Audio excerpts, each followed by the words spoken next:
There it goes. Boom! Man, that took a lot longer that time. Welcome to Retro Roleplaying. I'm Nicholas Skinner, co-founder of Skinner Games. We are here playing... Oh, we are going to do this. Adventures in Middle-earth! Ooh. By Cubicle 7. We're going to be playing it with Dungeons & Dragons 5th edition, which is what it's made for. This is relatively new. They actually just released the hard copy book a couple weeks ago, I believe. You can find it in stores now. You can find links to that in the description below.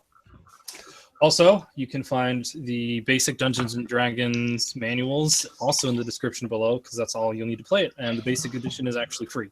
So you can pick up this book. I believe it's like 20 bucks.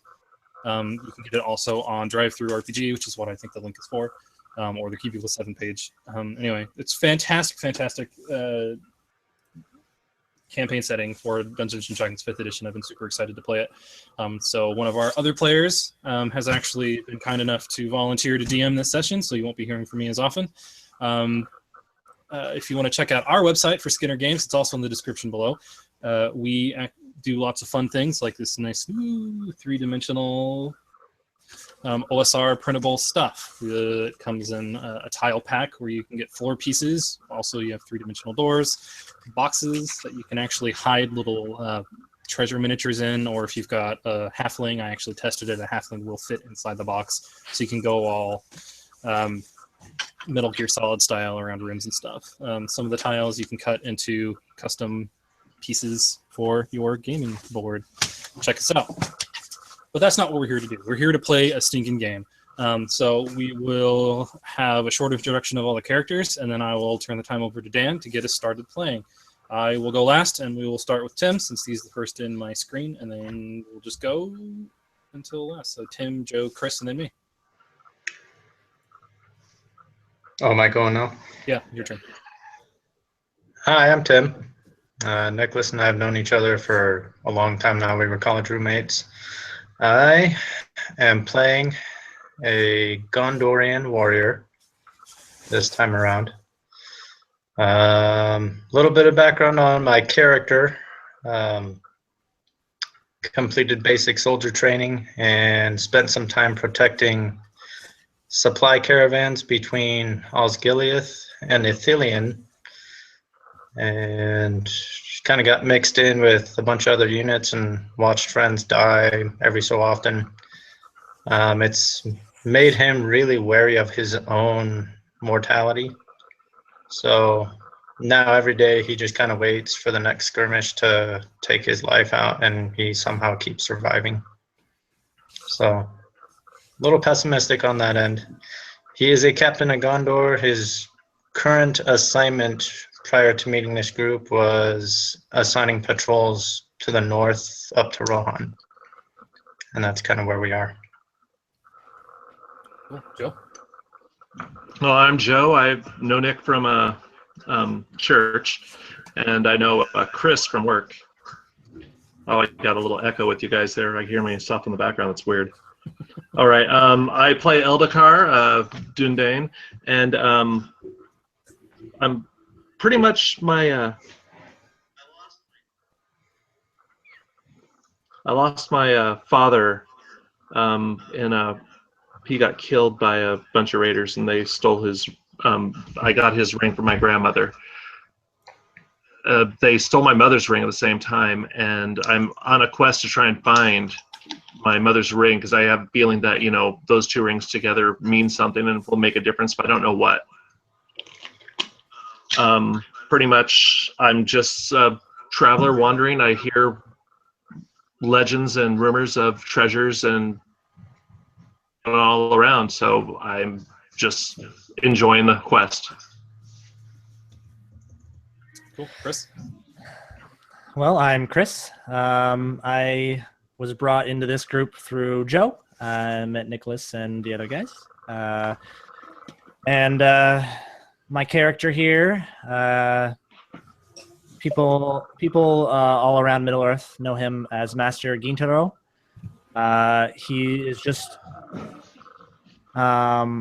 he's a healer among many who know him. He doesn't stay in one area for very long, and when he does stay somewhere, it's only to cure a remedy someone. His backstory, he has no. Let's see, where is it? He has no knowledge of his past from age 10 and before. He has a blank screen or a blank memory. He knows that trouble always follows him, so he doesn't stay somewhere for very long. Trouble is always on his tail, and so he's always just on the move everywhere. And he's not like highly known, but in small towns and small villages, he's known as a highly rated healer. So Cool.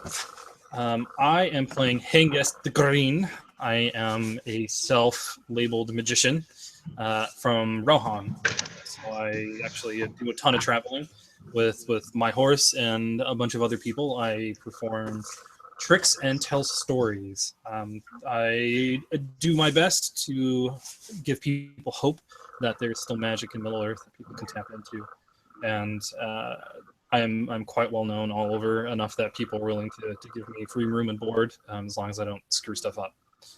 So if not a complete dill hole or pull a Gandalf and bring doom every time I come someplace, people are pretty welcoming. Because who doesn't like a storyteller in their midst? So that is who I am playing.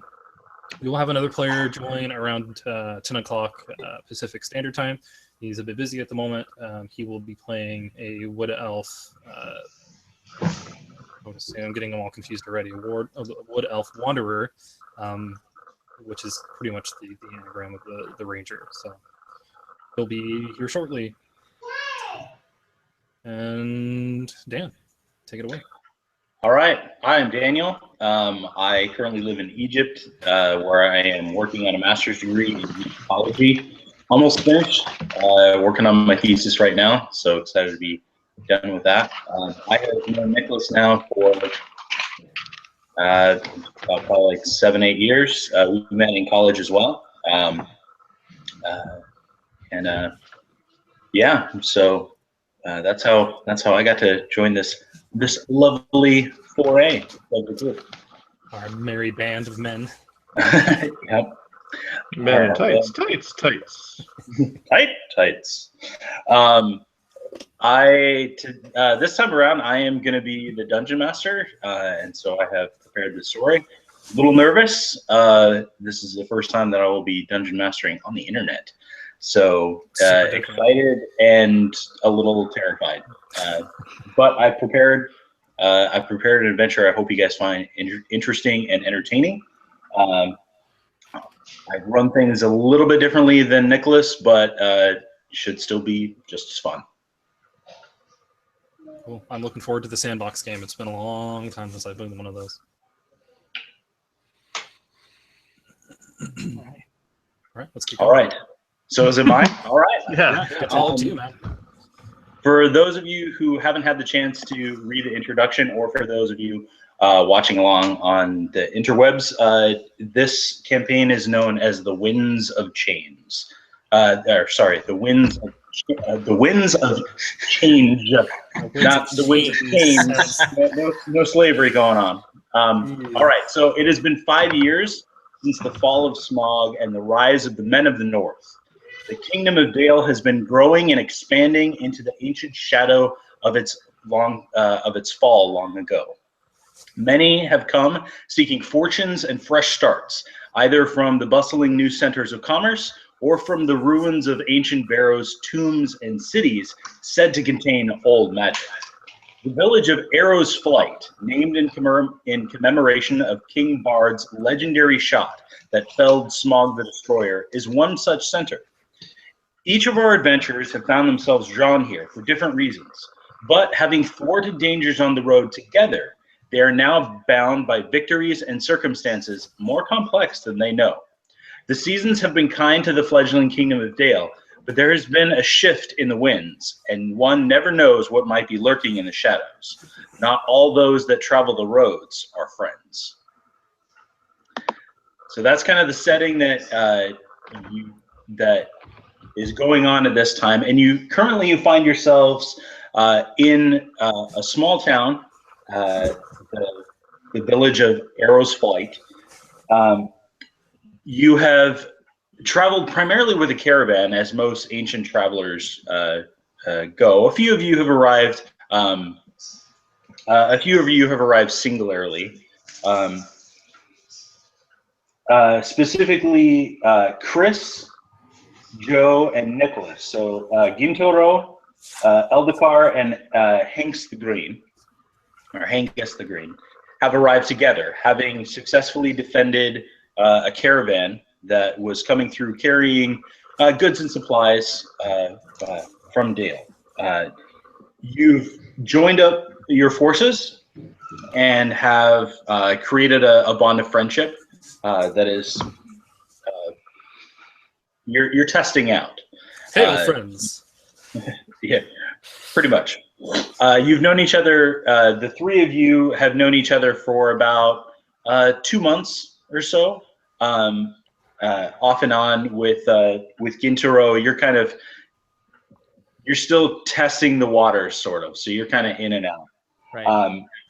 Joe and Nicholas, you've been traveling together the most. And Tim has recently joined your group in about the past couple of weeks. So you've all been working together, so you know each other fairly well. And essentially, from a game mechanic point of view, raised you from level 1 to level 3. For those of you following along, we are starting out at a slightly higher level.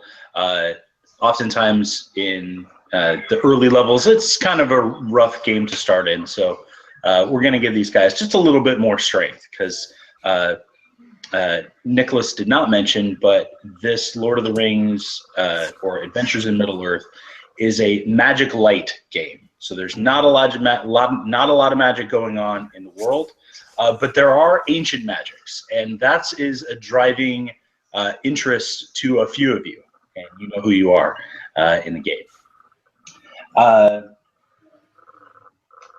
So you've all found yourself, once again, like I said, in the settlement of Arrow's Flight. You're currently at the local tavern, or one of the local inns, known as the Hearthfire. The innkeepers for the Hearthfire are Angus and Agnes Fairweather. And you've gathered from their banter that they're brother-sister. What was the sister's name again? Agatha? Agnes. Agnes and Angus. That's awesome. Their parents hated them. They hate us too. It's okay. No, I hate you. You do, Dan. It's okay. Yeah.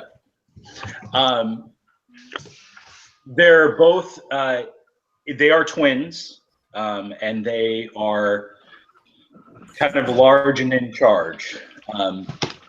Agnes runs actually the counter and is primarily the kind of barman, and handles all of the money exchange. And Angus actually runs the kitchens. They're known for their hearty meals and their raucous laughter. They don't mind a bit of revelry in their tap room, but they are quick with a cudgel behind the bar if it comes to it. You've been there for sharing a meal for the last 20-30 minutes. The bar room is fairly active. Many people come and go, as this is kind of a central stop in Arrow's Flight. Arrow's Flight, the settlement itself, is fairly well established at this point. It was one of the first settlements set up in the New Kingdom of Dale, and has seen a fair amount of prosperity. It has, while you wouldn't necessarily call it metropolitan, it does have a smattering of people from all over, of both men and elves and dwarves who do commerce and business in the town. It tends to be kind of a stopping point for those engaged in adventuring or expansion of the kingdom, as they go out and kind of explore the surrounding lowlands and highlands and the mountains, the mountain areas. So many things can be had here in town for either the right price or for the right favor. In your last adventure altogether, you have each earned a token of favor with one of the merchants in town. His name is he runs a shop that is known as Master Mercer's Bits and Bobs. Mercer. And it's kind of a general store. You successfully defended his caravan, his group that came through, and he was the one that primarily benefited on this last goods run. And so he was grateful for that and has given you a token of favor that you can choose to spend how you will. Nice. It can give you things like a discount on an item or an increase if you want to barter for something. It can also get you introductions to other people around town, things like that. It all depends on how you want to use it. Is this widely? Can we use this like widely used, like anywhere, or is it like? No, it has to be within his connection. So, but he is probably the most established merchant in town and runs kind of the largest general store. And if he doesn't have it, he knows who does. Okay.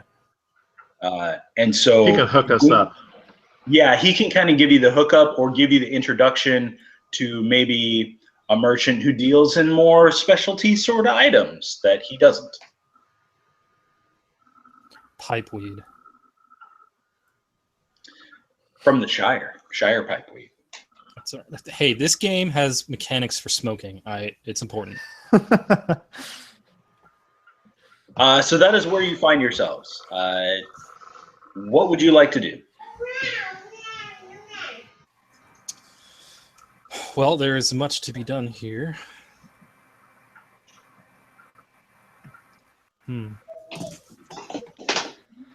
Well, we just got done with our last quest.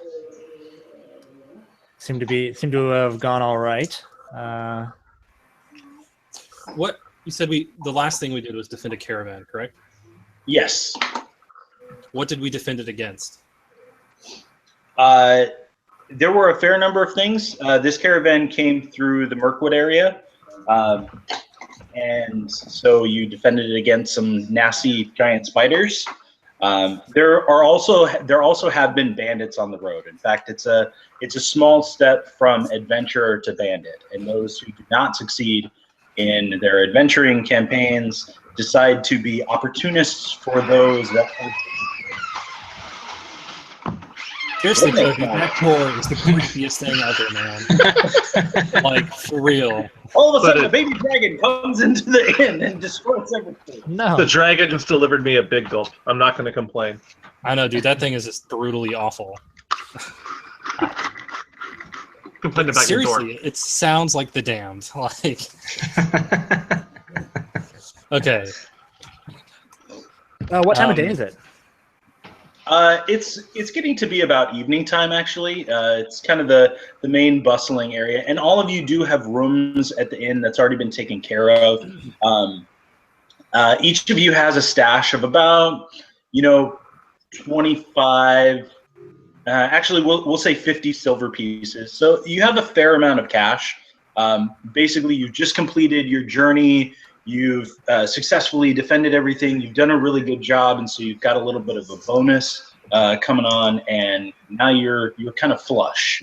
And so it's an opportunity for you to either go out on the town or to figure out what your next course of action is, whatever you would like. Well, can I ask around the bar and just see if anyone's heard anything about, the wandering bandits that may have killed my mom? Sure. Who exactly do you want to approach? There are, of course, the innkeeper and bar lady. There are also just random patrons of the bar, and there is also a serving girl by the name of Penelope. I'm going for the girl. Okay. Okay. Before you do that, Joe, we have known each other apparently the longest out of our group. Is this information you will have shared with me? Because I have an ability that'll allow me to gather information. What, my quest? Yeah. You Yeah, guys so know that why we I've could been. You assist guys know why you. I've been treasure hunting. Okay. Yeah, So- and that sounds like something you wouldn't keep hidden. So Right. that makes sense. All right. Well, how about we do this? Joe, I want you to roll me a. I got to make sure that this. I'm still getting used to the skills. Joe, I want you to roll me a persuasion check as you talk to Penelope. And Nicholas, how are you trying to gather information? Just explain to me what you're doing. Just the same thing, floating around the room, just kind of chatting people up.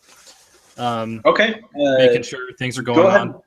The ability, Yes. the ability I'm using is called Ever Watchful. It Okay, says my charisma's lousy. I did Nice. 3. Sweet. It says that if you can freely travel about an area talking with locals and passing travelers, then I can make a DC 12 intelligence investigation ability check with advantage. Success indicates that you hear all the latest useful rumors, including news of trouble. However, that doesn't mean if there's nothing to hear, then you would, obviously not hear it. So if nobody in the area knows, then... Yeah, go for it. Roll me an investigation check. All right. Joe's made his roll. It was not good. Well, mine's probably not much better.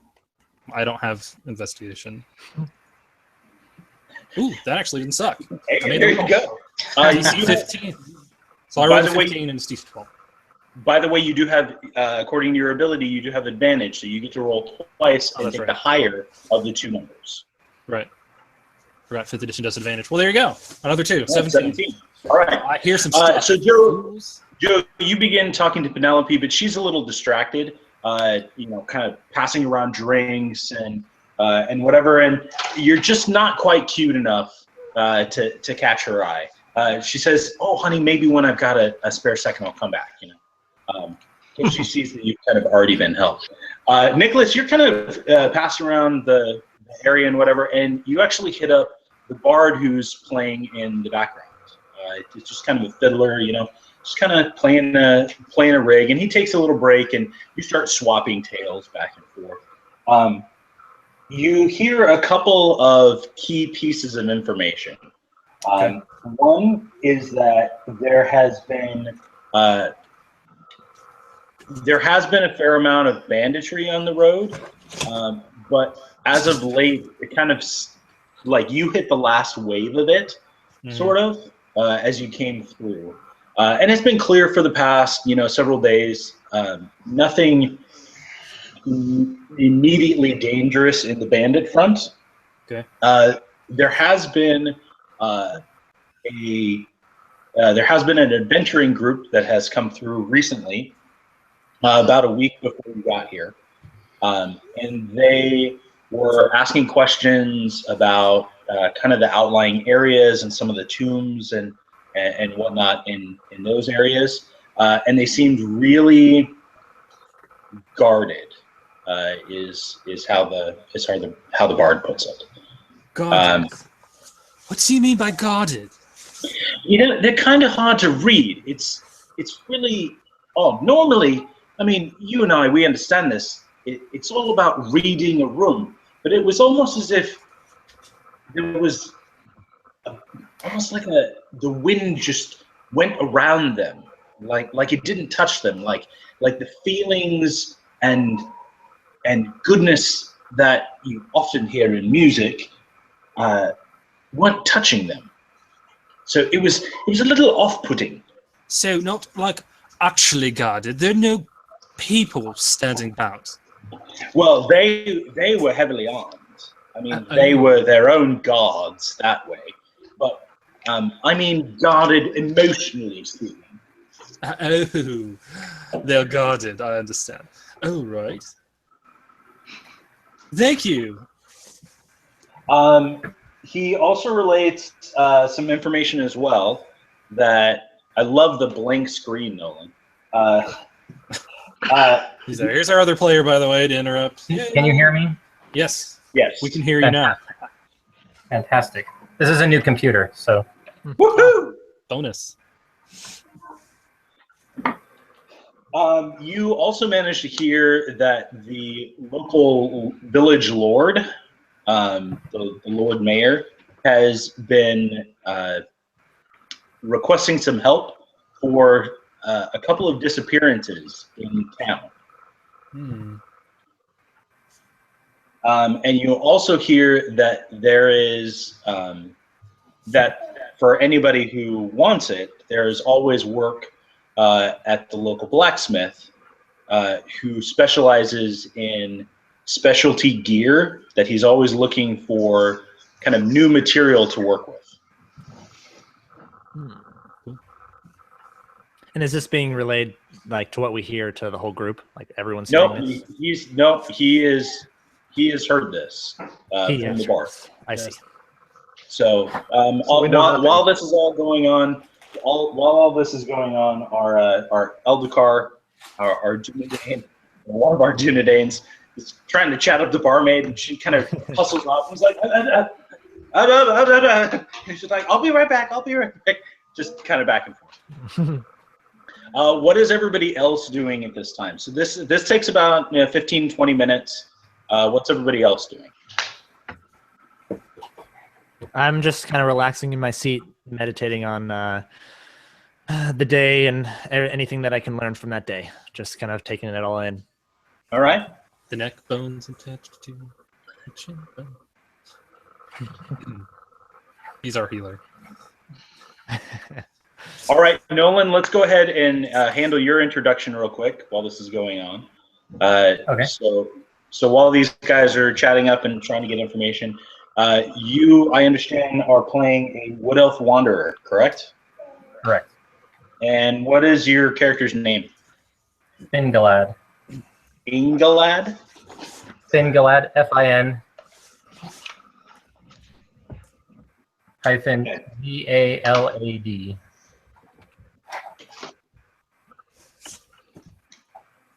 Fingalad. Okay. Sorry, I'm trying to keep notes here on the phone. So Fingalad, you have recently come to Arrow's Flight from the area of Mirkwood. You also assisted a little bit. You are kind of one of the kind of guardsmen, sort of, that monitor the Deepwood. But you've been tasked with coming to Arrow's Flight. There have been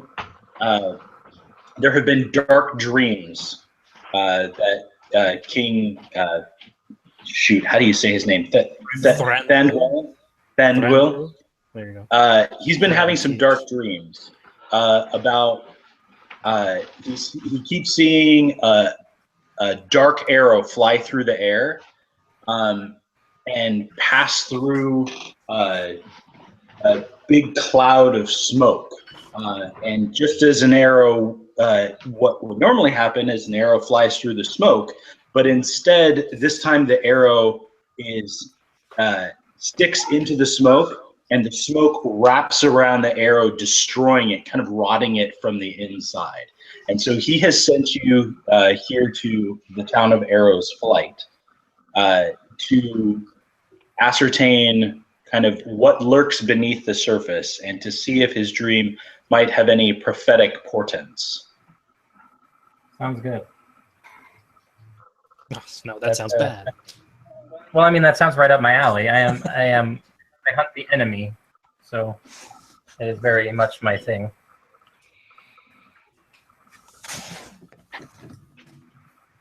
So that quality. So there you go. You do see. You missed this before, but you are in the Tavern of the Hearth Fire. You have just entered, and there are a few other elves kind of in the mix.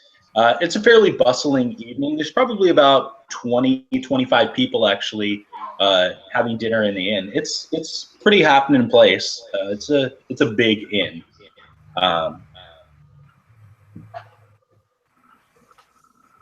So, and you see our fellow travelers as well. So I will hail him over. Ha! Fingalad! Do I have his speak? You do. I have accent in Sindarin. My Govanin!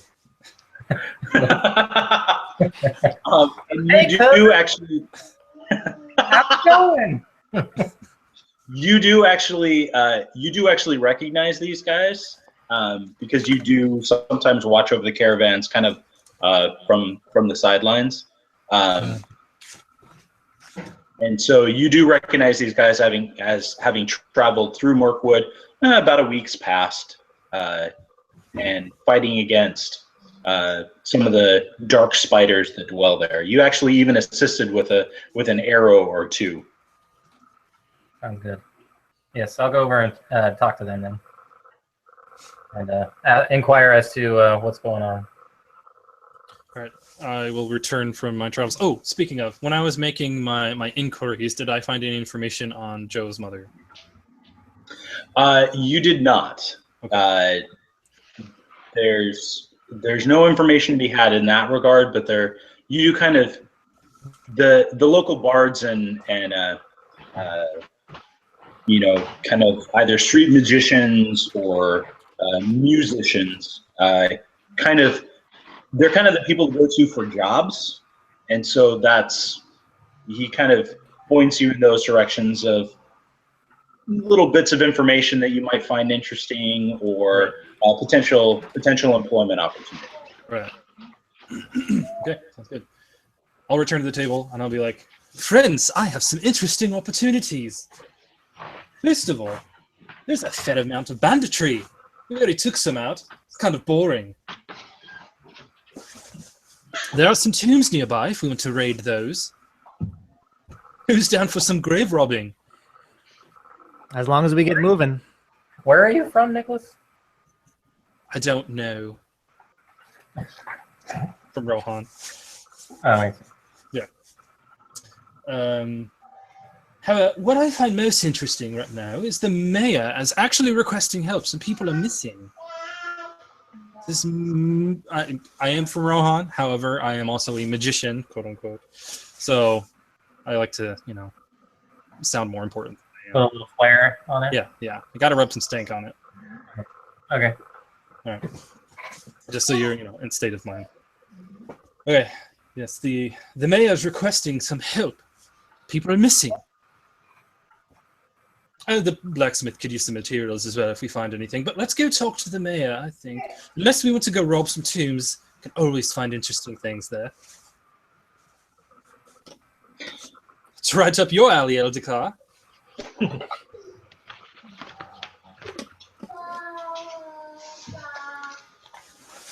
I'm willing to go rob some tombs, no problem. As long as we don't linger too much. Let's get this job done and get moving. That's all I ask. All right, real quick, guys. I need to know each of your passive perception scores. 10. I see nothing. I have an average perception. And ironically, my distinctive quality is that I'm keen-eyed. I'm perceptive, but I can't see squat. Do you want to just put the numbers in chat, or do you want me to? So for those of you who are unfamiliar with 5th edition, I'm not sure if you guys can hear me right now. My internet's kind of dropping. No, you're I good. can hear you. Can you guys hear me? Yeah. Yep. Yeah. Apparently he can't hear us. I just picked it back up, so Okay. Hopefully. You're good the whole time. All right. Okay, so for those of you, I'm just going to assume that you can hear me, and we'll go from there. So the way it works in 5th edition is you can engage in active perception, where you are actively trying to look for something, but the rest of the time you're going to rely on your passive perception, which is just your general awareness of things. It's normally a 10 plus your wisdom modifier, or if you're trained in wisdom, then it's your wisdom modifier and your proficiency bonus, or your proficiency bonus. So at this point, which I think is like a +2 at this point. Yes. So it looks like mine But is only if you're trained in it. Right. So Nicholas is at a 10. Wow. 14. Gintaro, what 13. about you? I'm a Actually- 14. Oh, is it Sorry, is it the wisdom? Is it the wisdom score? I thought it was the modifier. It is- Yes, the modifier. Sorry, I it's meant 10 an 11. plus the modifier. I meant an 11. My mistake. And then I see. if you're trained in perception, you also get to add your proficiency bonus. Right. Okay, I am at a 14.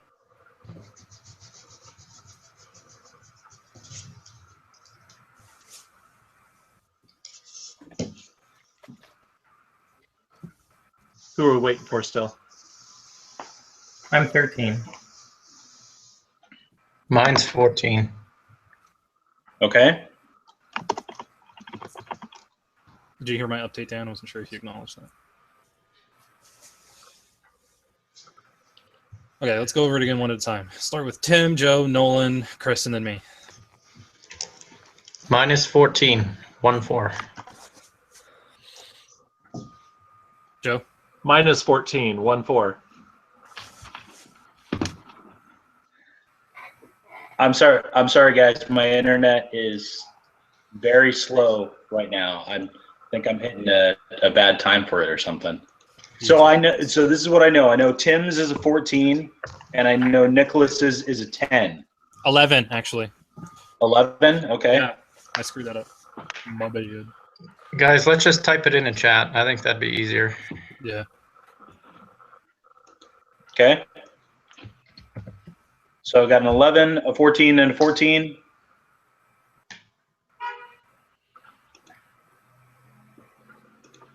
We're missing Nolan.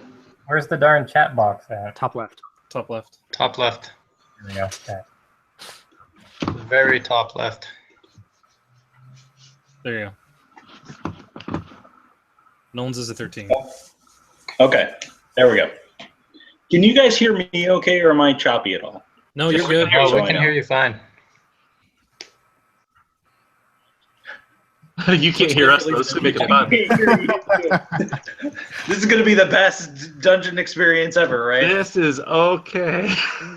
Yay, Egypt! All right. Yeah, Egypt. You guys can hear me though, okay, right? Yeah. Okay, great. Yes. All right, so Tim and sorry, I'll try and start using your names more. So Gallandil and Gintaro, you guys notice that there is a young man who has been kind of sneaking around the place, kind of blending in with the crowd.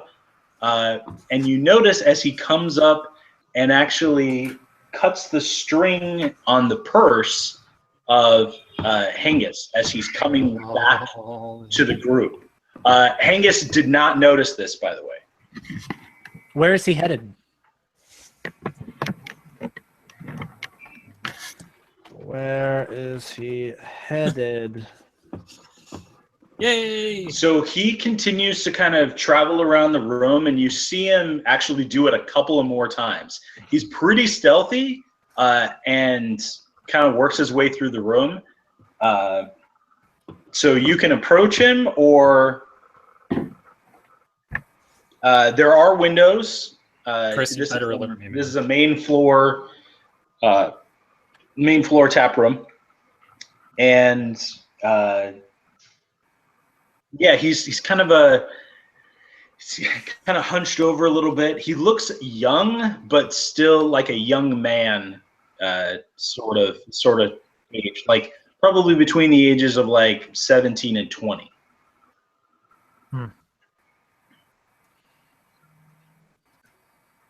How close is our group to like the table to the front door? You can certainly try to approach him. You will need to roll a stealth check to do so. You can also notify your other compatriots as well. But so far, the two of you have noticed this. Yeah. All right. Well, I'll handle him if you alert the group and get them to block off the routes of escape. We gotta go quick though. I mean, I'll signal to the group that hey, this guy's. I'm going to give you a little bit of extra time because I can't hear half of what you guys are saying. You need to decide something though.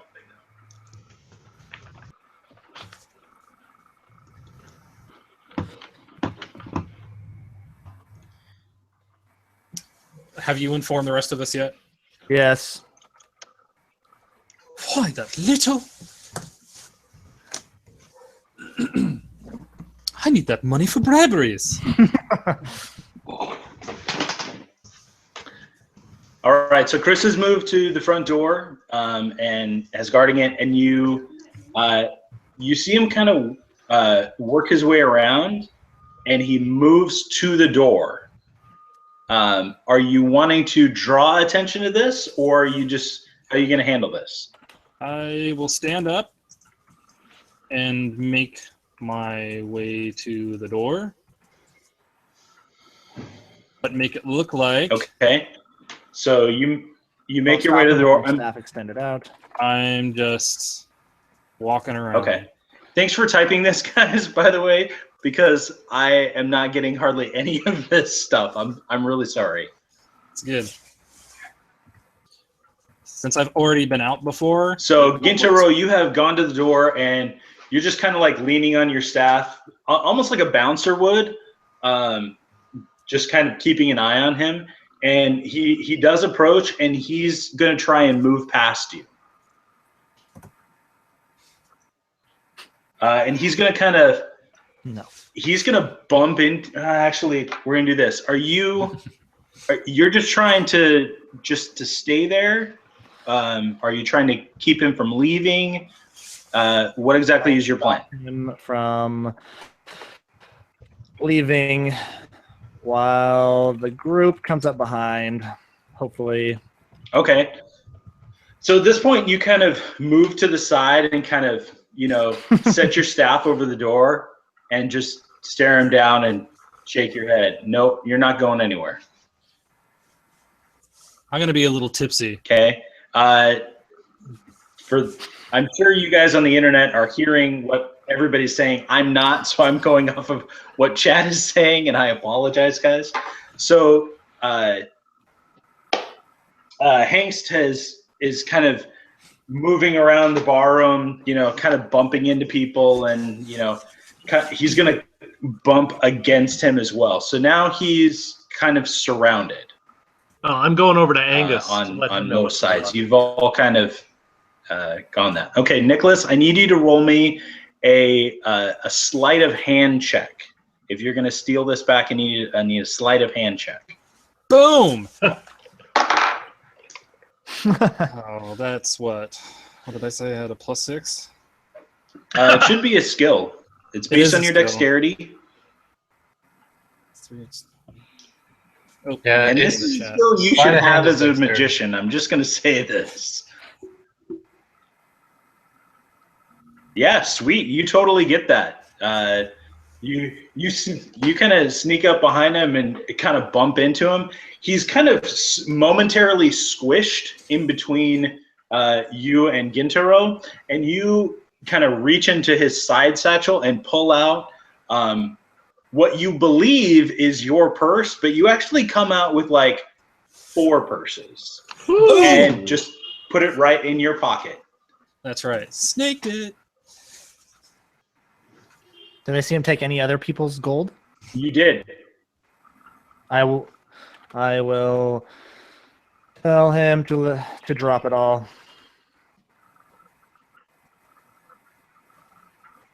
I plan on returning it, by the way. Okay.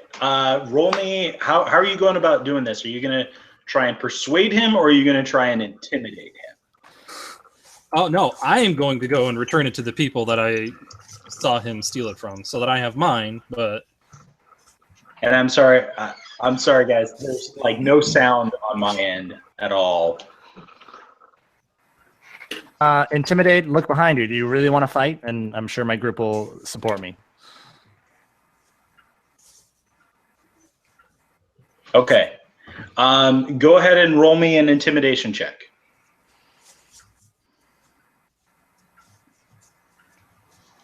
And I'm going to go ahead, trying to think of the people around you. I'm going to go ahead and give you, we're going to give you advantage at this. Good thing, too. Oh, wow. So roll twice and take the higher of the 2 numbers. Okay. 9 and a 2. That's awful. Right. Did my best. Ooh. We're gonna totally kick your butt, man. Yeah, he's not really intimidated by you. He's like, please, sir, I'm just trying to leave. And he's going to try and push past you. Tim rolled a 12. I don't want no trouble. And he's just gonna try and push past you.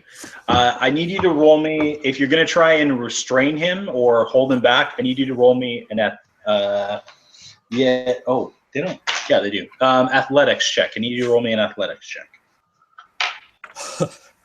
Not me. No, this is only for Chris, because he said he's blocking the door.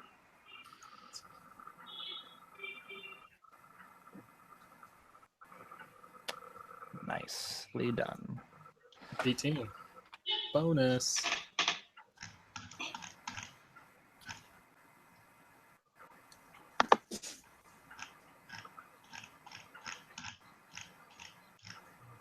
Non-natural 20. Oh, okay, sweet. So yeah, you do actually manage to, like, at first he's gonna get by you and kind of darts around to the side, and you just like stomp his foot with your staff, and you're like, you ain't going nowhere, and kind of bat him back into the group a little bit. At this point, people have kind of started noticing a commotion at the front of the at the door where you guys are, and Agnes, the bar lady, is coming up behind you and is like, "Do we have a problem, gentlemen?" And the little pickpocket guy is turns to her and is like, "Agnes, these guys won't let me leave. I'm just trying to get home." And he's going to try and make a persuasion check to because she knows him. Oh, whatever.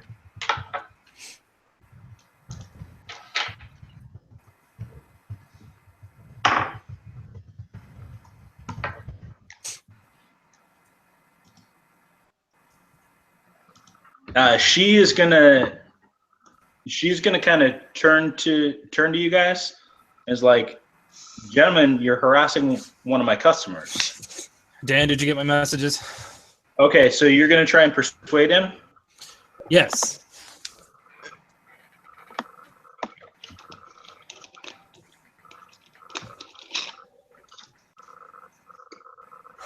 Okay, my plan is to walk up to him. Okay, I'm really sorry, guys. Normally, it's never been this bad. Okay, so you're gonna try and hire him. Aha. Okay. Are you sure that's a good idea? Because it's going to take you a little bit. You did not see, by the way, Nicholas, you did not see where these extra pouches came from. You were just told that, you know, they had been stolen, and obviously no one needs 4 money pouches. You recognize yours and take that back, but it will take you a little bit to find the other people. Now, you can handle this one of 2 ways, guys, and you're going to need to decide this as a group. You can either kind of call this guy out, or you can keep it to yourselves. Those are kind of your options right now. So how do you want to handle this? And this needs to be kind of an in the moment decision. How are you going to handle this? So just kind of, if you are for, in the chat, for me anyway, since I can't hear most of you, if you are for handling this publicly, I want you to just put a 1. If you are all for handling this privately, I want you to put a 2 in the chat. Why don't you think we should call it out? Why? If he's a kid, give him a chance to sort out his ways. Plus, okay, we can hire so him as pretty much, and he might kill himself. With our track record. Okay, so the main thing is you want to handle this privately. So you ask Agnes if you can we're just going to talk to him for a second, and maybe and Nicholas, says, because I can't hear what any of you guys are saying. I'm just kind of putting words in your mouth, and I'm sorry because I have to process this of what you guys are doing inside my head.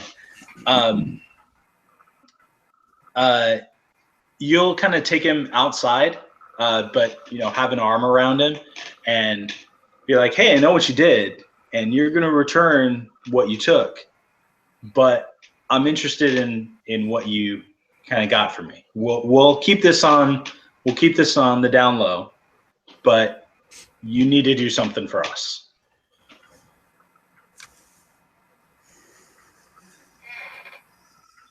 Yeah, I can drop out real quick. Go and try it. And I'll be right back. Who knows? So think about that for a second. I'll be right back. One thing we might want to do, guys, is if we do have to continue this typing, we should say out loud what we're doing too, because when we only have just the type, the audience isn't going to know what's going on. No, they don't. That's why I've been trying to do both. But Agreed, yeah. sometimes he responds faster than I can. And I've noticed Dan's not getting my messages when I'm typing them either, so it's been... Well, it's I hard went for him to keep track. I went to Angus to try and tell him what was going on beforehand. Yeah, I saw that. I did not. Okay, so my idea once again is to hire the kid. Since we have others who are thievery types, Hey, we can show him how to thieve better, or or have him teach me. that's right, or have him be our meat shield, like how Ravenloft went. Oh Which gosh. is less good. Yeah, those guys died. In Shadow droves. is gonna approach on us very quickly. Oh, you guys. Wow. He's still having audio problems.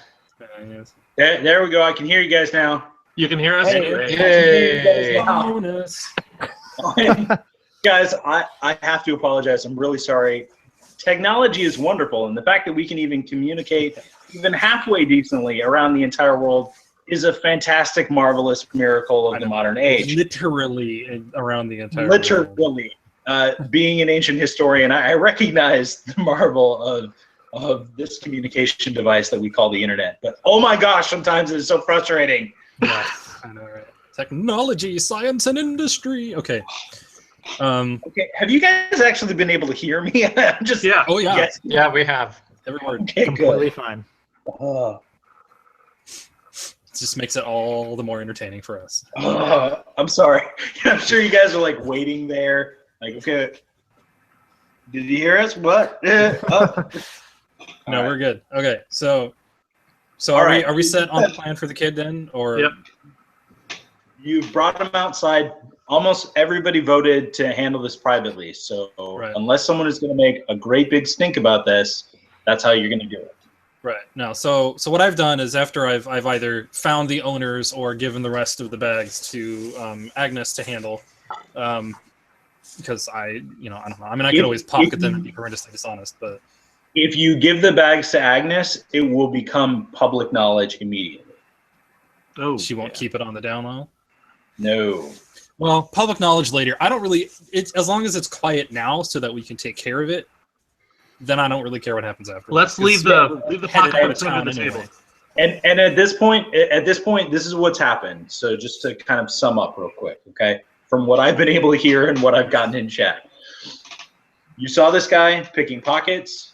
You followed him kind of to the door. Sorry, I'm trying to get better with your names. Gintoro blocked his path, kind of stopped him.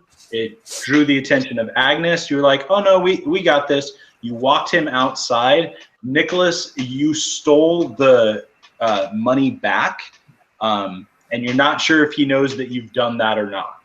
But Right. at this point, you pretty much have him completely surrounded and are walking him to the side of the building, kind of into the alleyway area, off the main. I don't know if we want to go to the alleyway necessarily. I don't want to scare the poor kid too badly. I have a charisma of 16. Does anybody have one higher than that? Nope. Nope. All right, I'll be face then. So I'm just going to put my arm around the kid, and I'm just going to talk to him. I'm not going to mention that I stole the money back. I'm not going to talk about the thievery at all. I'm just gonna talk to him like I want to hire him. You seem a nice, strong, strapping lads. We need some assistance on our newest quest. Will you help us? There'll be pay. Roll me a persuasion check. Okie dokie. I'm assuming you're trained in persuasion? I am indeed. Okay. 15. Yeah, so that's not bad. He looks interested. It's like, well, before I accept a job, I'd like to know more about what's entailed. Fair enough.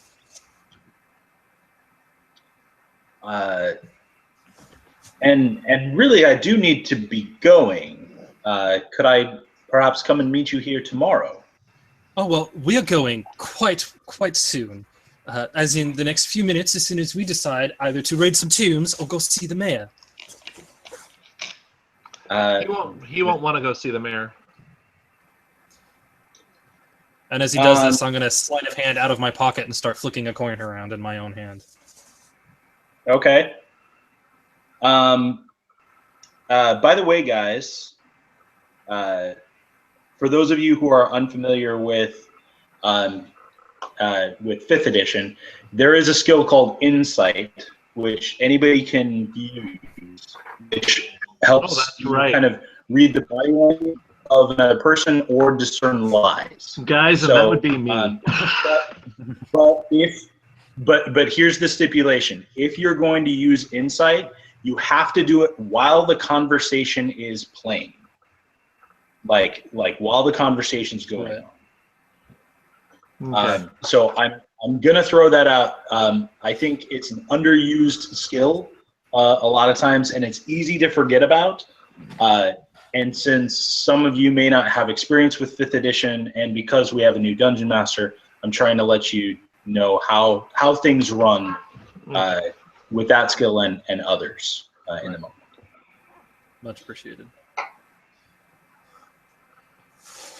My insight is lousy, so... Mine's an 18 plus 4.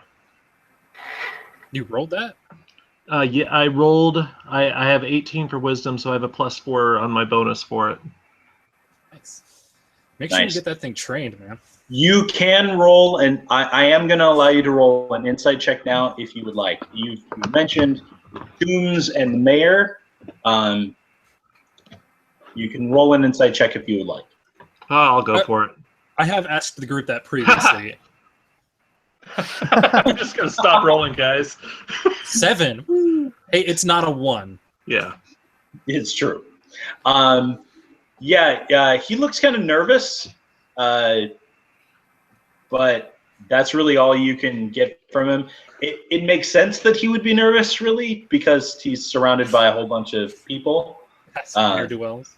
And he's not quite sure what your intentions are. All right. Well, since I'm going to try and roll, he's like, 19 insight as I'm talking to him. Okay. You notice that he plus one. So you notice when you mention the mayor, that kind of a look of how do I want to describe this? Panic. Kind of a smirk almost goes across his face, and he kind of raises an eyebrow really quick, but then kind of goes back to a more blanket sort of look, or blank expression. He's like, well, I'm not really available for hire right this second, so I'm going to have to pass, but thank you, and good luck. And he's going to try and move past. Well, I have my arm around his shoulder, so he's going to have to attempt to grapple. You're gonna try and restrain him? Roll me an athletics check. Not necessarily restrained, but I am gonna give you advantage on this because you already have your arm around him. Right. So go ahead and roll an athletics check. Holy crap! 4, because my strength is 6. Oh, seriously? Ouch. You are super weak. Dude, I am a magician. I don't do battles. I talk to people and I pull rabbits out of hats. But not my own, because that's just weird. Actually, I need you to roll me another check. Because he rolled a 5. He rolled a 5, but he's got a -1. Nice. Wow. Nice. Well, I rolled a 6 and I have a -2, so we tied. Woo, 17. Or 15, since I have a -2. This time you do manage to restrain him, and you're like, you ain't going nowhere. Yes. And kind of I insist that you come with us. I insist. He kind of looks around at you guys and is like, I'd really rather not. How about this? I will trade you. Let me go, and I'll give you a little piece of information about the mayor. Oh. What say you, rest of group? Can I do an insight check on that? Sure. Fingerlad is 4.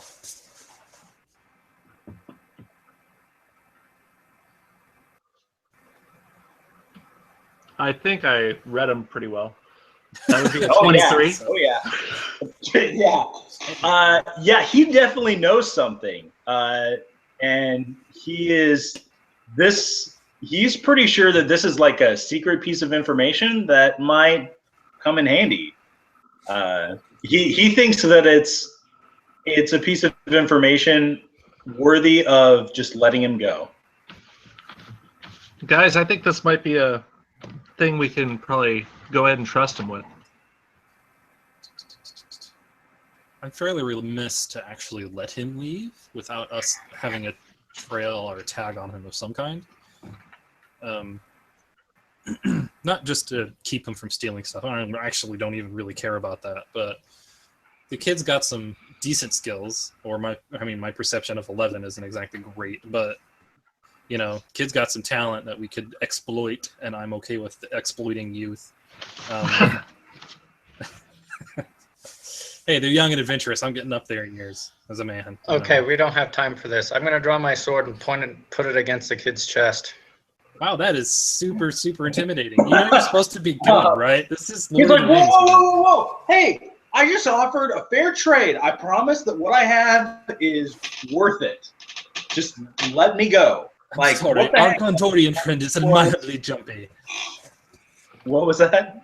So our Gondorian friend is mildly jumpy. Yeah, apparently.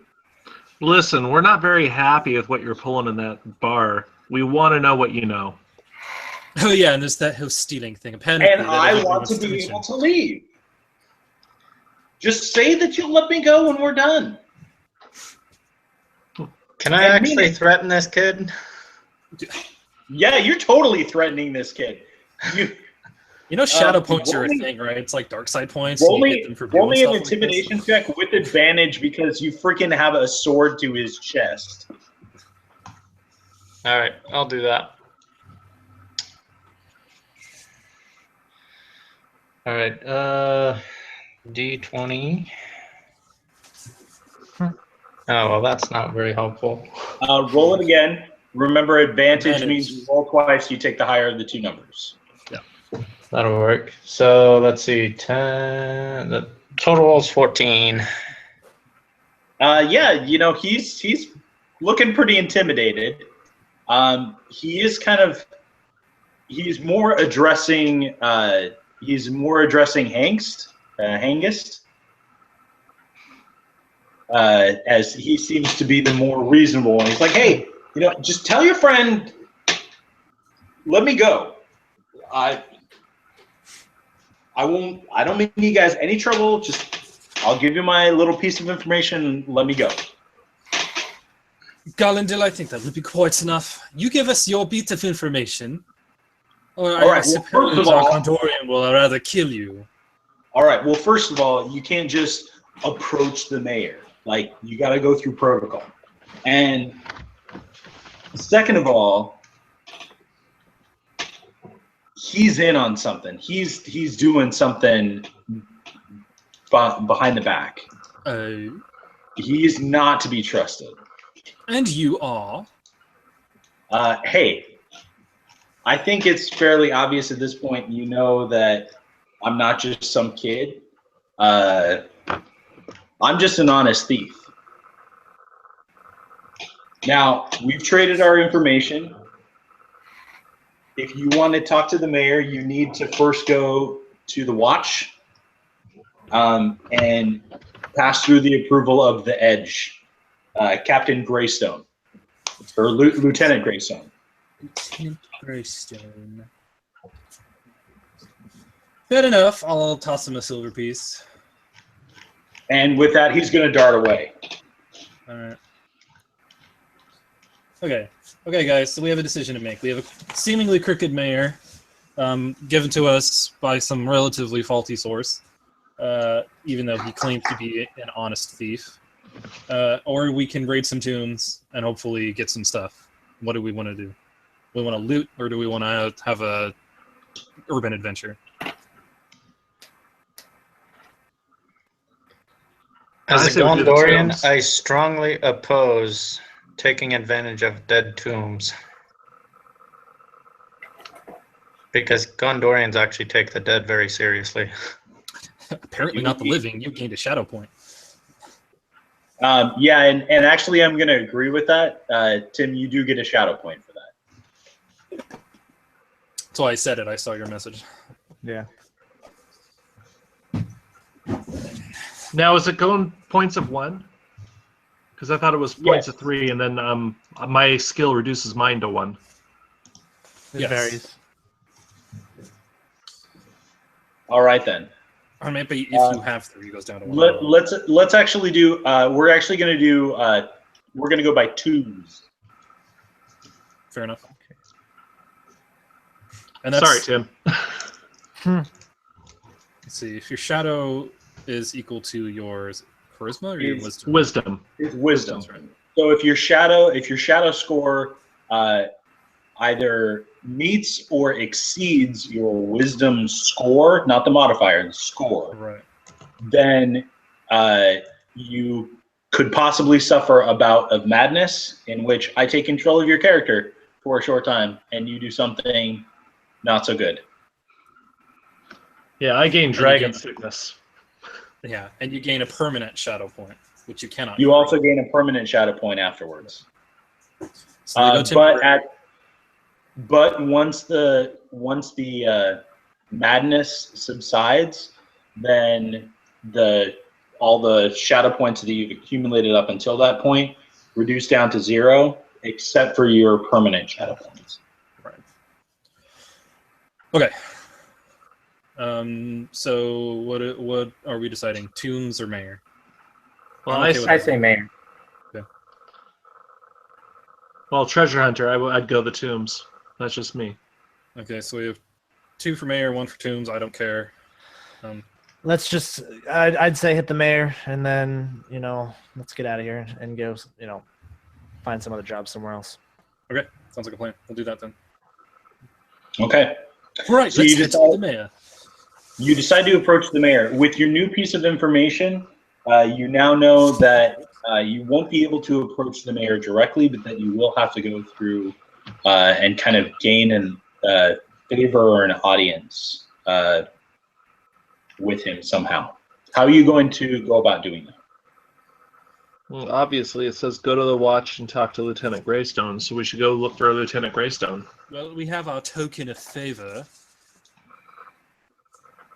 Each of us have a token of favor that we can use to arrange a meeting with the mayor, correct? Is that possible? You don't know. You'll have to go ask. You'll have to go ask Master Mercer. Master Mercer. All right. Who wants to use their token of favor, or do we even want to do that? I mean, use it or lose it. So yeah, we can try. Okay. Do each of us have one, or is it just the group as a whole? Each of you has one. You're not sure how many. Depending on the size of favor, he may ask for more than one. You're not sure. Hmm. All right, Let's go. Let's go do that. So you're gonna approach. You're gonna Master head over Mercer. to Master Mercer. Okay. Well, it is getting to the evening time at this point, and as you approach his shop, it's actually been closed down for the night. Weak sauce. All right. Do we want to? Can I look in the window? Yeah, you look in the window. There are windows. There's. It's kind of like picture like if you've ever seen Dr. Quinn Medicine Woman in the general store. Old school, dude.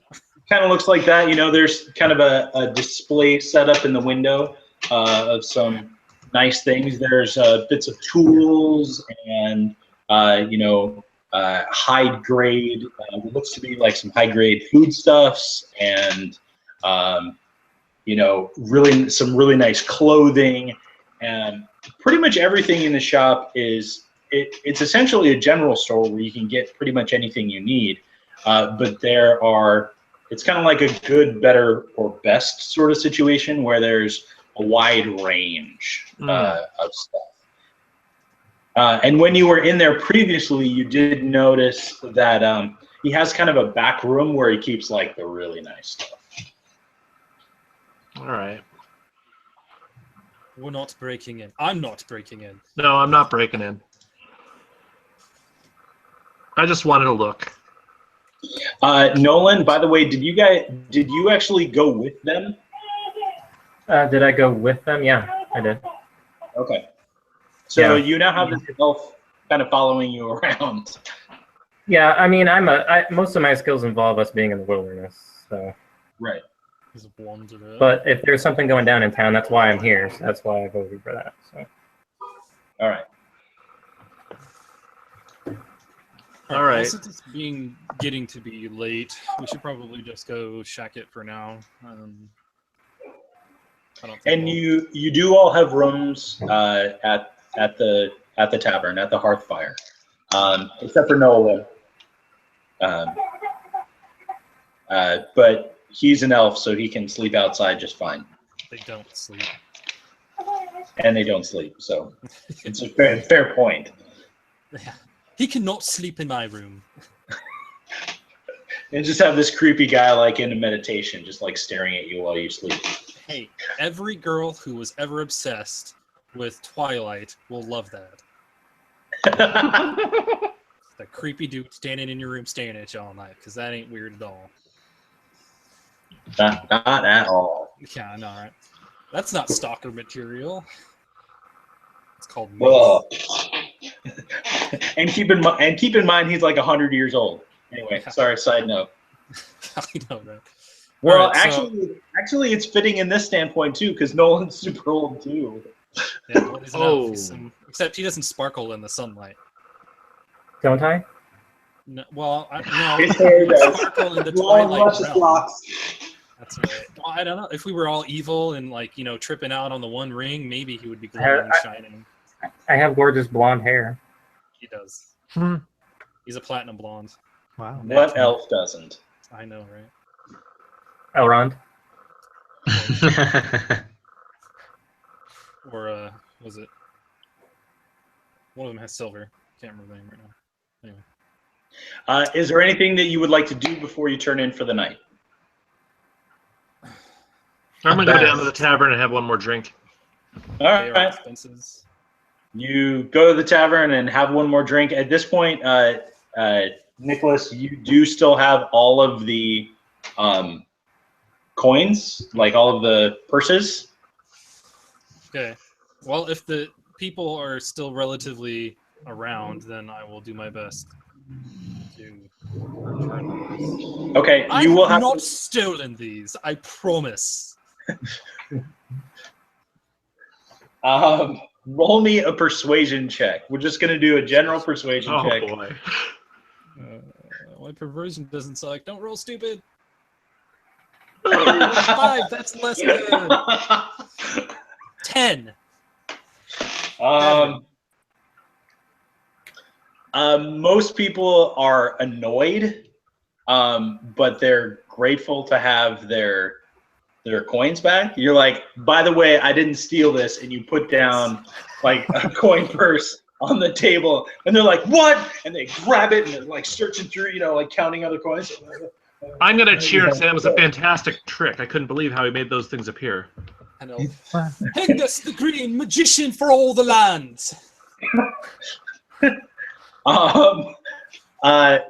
They are a little annoyed by this sudden appearance of, a magician and the fact that they got stolen from, but they kind of roll with it and they're like, all right, well, oh, good trick, and they, stuff it into like a, front pocket and, clutch it tightly. And I'll start some string story. Just some like total BS thing about some guy that talks about stealing coins and giving them back and planting them and making, different things. All right, make me a performance check. Will do. This is my best skill. Please don't roll stupid. For 11. It's a bad story. I will enhance it with some sleight of hand magician and totally watch that one. Wow. Worst magician ever. Wow. I saw Is the this screen. your coin? Let me take it out of your ear, even though I just totally gave you your bag back. Nicholas, here's what happens. Wow. You begin weaving this tale of, lost coins and, finding the truth of an individual and, acceptance and gratitude. And, you tell the story of coins and shoes. And you are flipping coins, backwards and forwards in your hands and whatnot. And then the finger, it's kind of like you're weaving this story, but as you do, the coin flies off to the side and sinks in one of the guy's drinks. And you're like, oh, excuse me. And you reach into his thing and it's all like sopping wet. And the magic of your story kind of falls apart and everybody just goes back to their regular sort of humdrum sort of thing. I need you to roll me a wisdom saving throw at this point. Oh man! Because of your flaw, because of your despair, needed. Oh my goodness! Shouldn't one of the patrons get up and punch him? No, they just leave him. And in fact, this is actually more detrimental to you than almost anything else. I'm gonna go back. They to my just room go and cry right in the back. position. They just go right back to their humdrum sort of lives, and where you were trying to inspire and increase kind of the magic of the world, you have fallen flat, and you take 3 points because of your super low roll. You take 3 points of shadow. Oh, Weak. That sucks. It does suck, and you actually spend the rest of the night just kind of like. I'm serious. I'm crying, like weeping like a child. The magic was there. It was there. It was real. I had it. Where did it go? And you literally feel that way, like it was there, and then it just fell apart. And Vingallad, your people, they have magic. Where did it go? He's like, So the rest of the night passes. This has been an eventful evening. The rest of the night passes. You feel rejuvenated to some degree. Sure I do. Those of you who have shadow points still have shadow points, though, and you're kind of weighed down with either heartache or guilt. In Tim's case of threatening the living when you are sworn to protect life. So the day breaks. You go down for your morning meal. Angus and Agnes. Agnes is there, wanting to know if, like, she sets you out with your meal, wanting to know if you're gonna stay.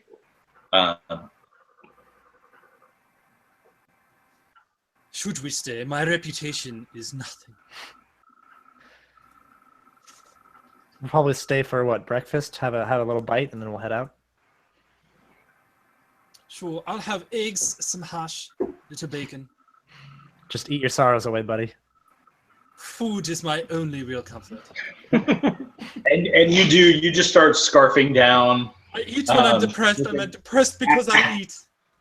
Agnes just like takes a big old like glop of porridge and just like, throws it on your plate. It's the most unappetizing thing ever, and you just no matter, it will fill the void. As you eat it. You're starting to come to the point now where you're just like eating out of anger, and you're like going through the phases of, Okay. No, this is actually tasty. The raisins. It actually is pretty good. Angus is known as a quite good cook. But you settle up your bill, and each of you needs to pay 3 silver. I would also like to spend this morning, or this while we're eating our food, to weave a small bracelet out of king cup. It's bright yellow flowers. It's a little flower bracelet that I'm gonna weave together. Okay, roll me a dexterity check.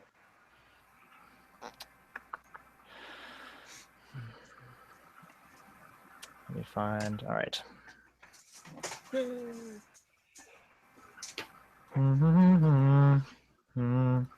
Wow. Non-natural 20. All right. You spent a lot of time weaving, and this is a fantastic, like, double, triple braid with, side flowers blooming out of it. It's very, very, very well done.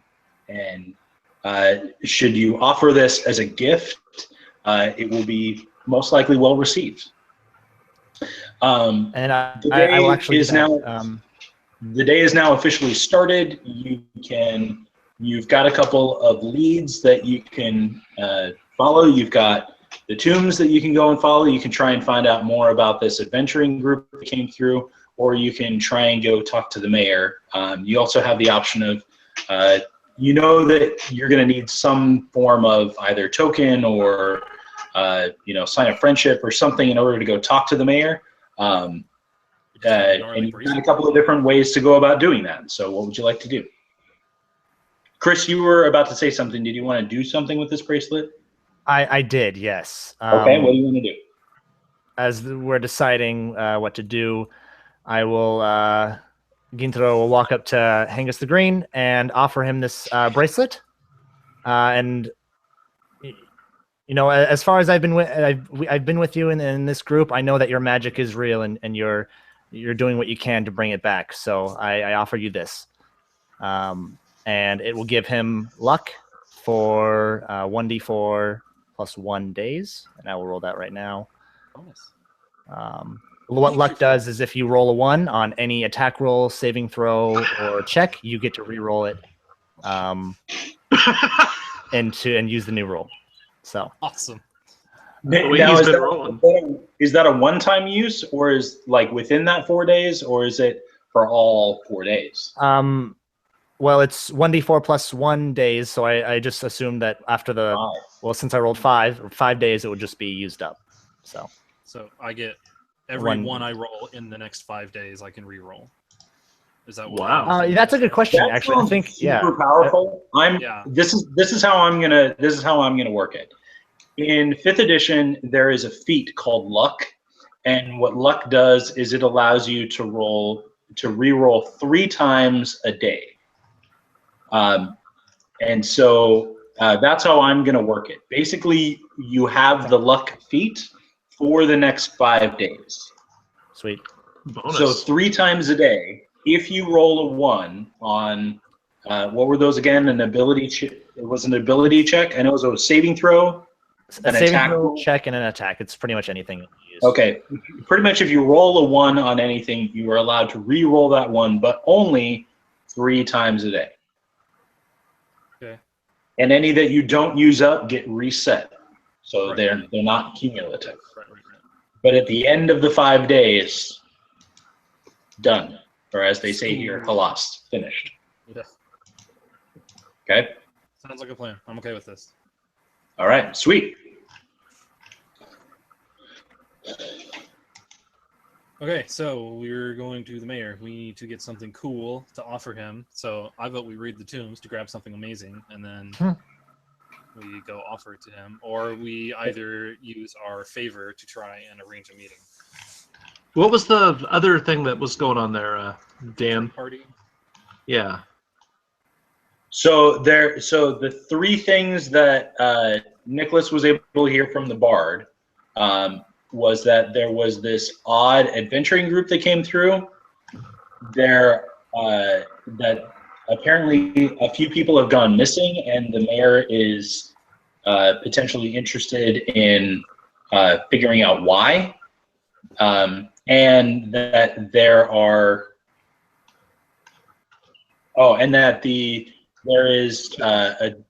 there is a blacksmith in town who is always interested in procuring either rare materials or schematics. Two birds, one stone. If we go raid a tomb, we might be able to find some cool new metal. So let's go talk to the blacksmith, see what he's looking for, then go raid the tomb for the materials. Do we Okay. want to raid the tomb though, or do we want to try and use our favor to talk to the mayor instead? So those are kind of the three main options, like the main options. Within those, you haven't gone to talk to the blacksmith, so you don't know anything about that. You haven't really asked about this adventuring party, so you don't really know anything about that. But you did pursue finding out more about the mayor, and you were able to find out that something is fishy about him. That not everything is as it seems with the mayor, and that you'll need to procure some sort of either. Goodness, Joe, was that you? That's my daughter. I told you, dude. All This right. door is like the depths of. I know. Yeah. But if you are going to go and talk to the mayor, then you're going to need to either talk to the local guardsman, and the leader of the guardsmen is known as, his name is Lieutenant Greystone, and he is known as the Edge. And so you have that option. You have an option to maybe try and use the favor that you've gathered from Master Mercer, or you have another. I mean, you can just try and just go and talk to this guy.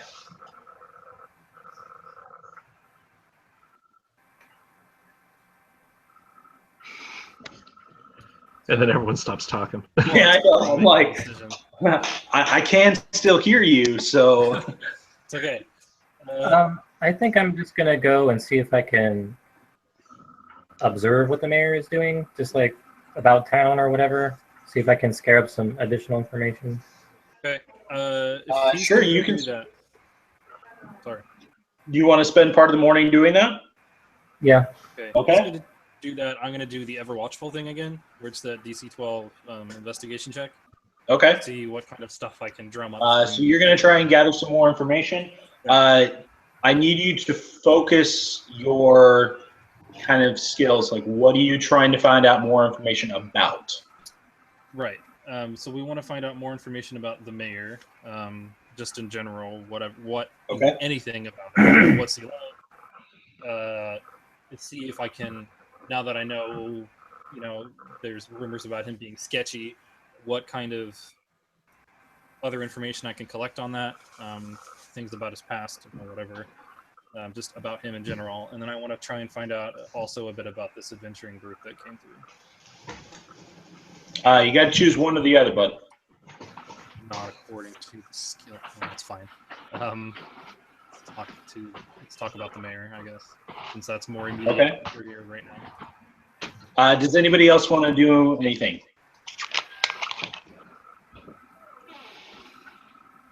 And I fail that check. Joe, Chris, Tim? I was going to go along the same lines as the green there. but he already attempted and failed. Well, no. You can't use it. Here's how this works. So basically, each of you can try and find out information in a different sort of way. He's got this ability because he's essentially a bard, is how the warden works. They're essentially a fifth edition bard. Mm-hmm. So he has this special ability that he's going to use where he's going to, kind of chat up the tap room or talk to the local minstrel or whatever. He's going to do that. Nolan has decided that he's going to go observe and he's going to investigate that way. Stalk him like You can choose to also investigate the mayor, or you can choose to follow one of these other leads as well and gather more information. I'm going to go ahead and I'm going to follow the party of adventurers. Okay. Investigate that. Okay, so I'm you're going gonna. Because it's adventure and I'm treasure hunting, so I would want to find out what they're looking for, what they're doing. Right, and because you are a treasure hunter, you kind of know how to approach some topics about, treasure, either other adventuring parties or finding hidden tombs, that sort of thing. Right. So we'll say that you go to actually one of the local merchants who specializes in map making. Okay, a cartographer, right? Yeah, a cartographer.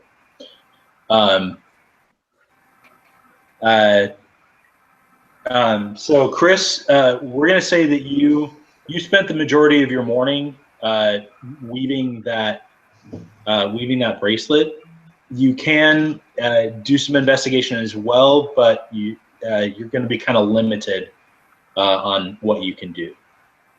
That's all right. I'll just take a step outside and just kind of stroll toward Master whatever his Mercer? name is. Yes, Mercer. Master Mercer.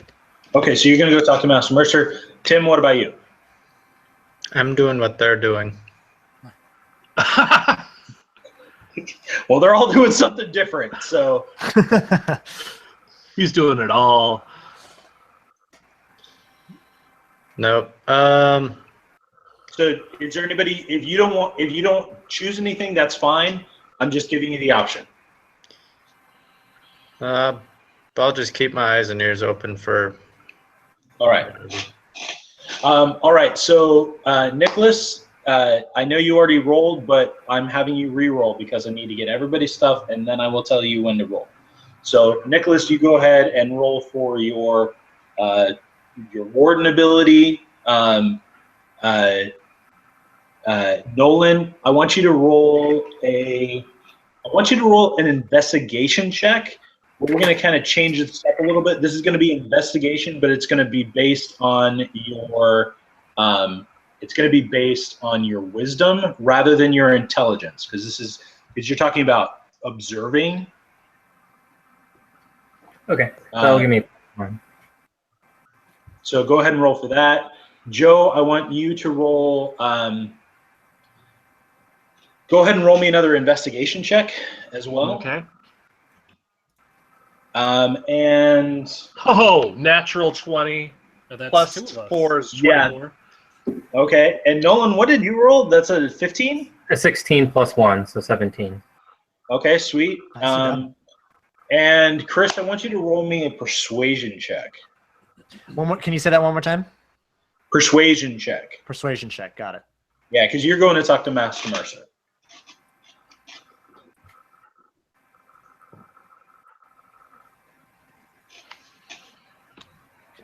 Okay. So if I'm going first, I rolled a natural 20. Yeah, I saw that. Way to go. All right. So this is the information. Now, keep in mind you are all separated. Right. We'll say that you have planned to meet up later, and we'll be able to share this information at that point. But until then, you only know the information that you have access to. Okay. So Nicholas, you notice that, or you find out rather, Right. You're investigating the mayor Right. and these disappearances.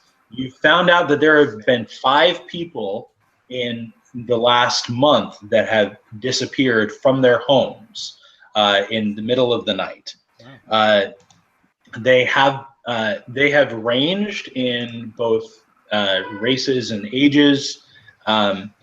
However, there has been kind of a growing frustration against the Lord Mayor, that he isn't as attentive as he ought to be, and that there's kind of a general sense of concern. It's like just beginning to be concerned, though. It's not something that's, like, oh my gosh, we hate the Lord Mayor. That's not what it is. It's more like, hey, we haven't seen the Lord Mayor in a while, and these people are missing. We're a little concerned. So has nobody actually seen him for a while, or is that just kind of a... And he hasn't really come out and addressed people basically in the last month. Has he been seen, though? Not publicly. In a month? Yeah. But he's been seen, like, around town and stuff? No. Oh, at all? At all? Wow. Well, in the last... Here's how it went. At about a month ago, he started that was his last public address. Then he was seen around town for a couple of weeks, and now for like the last week, nobody has seen him at all. Nolan, you notice this as well. You find the Lord Mayor's like residence, and just kind of like do your elf thing, hop up on a roof, and like are just watching.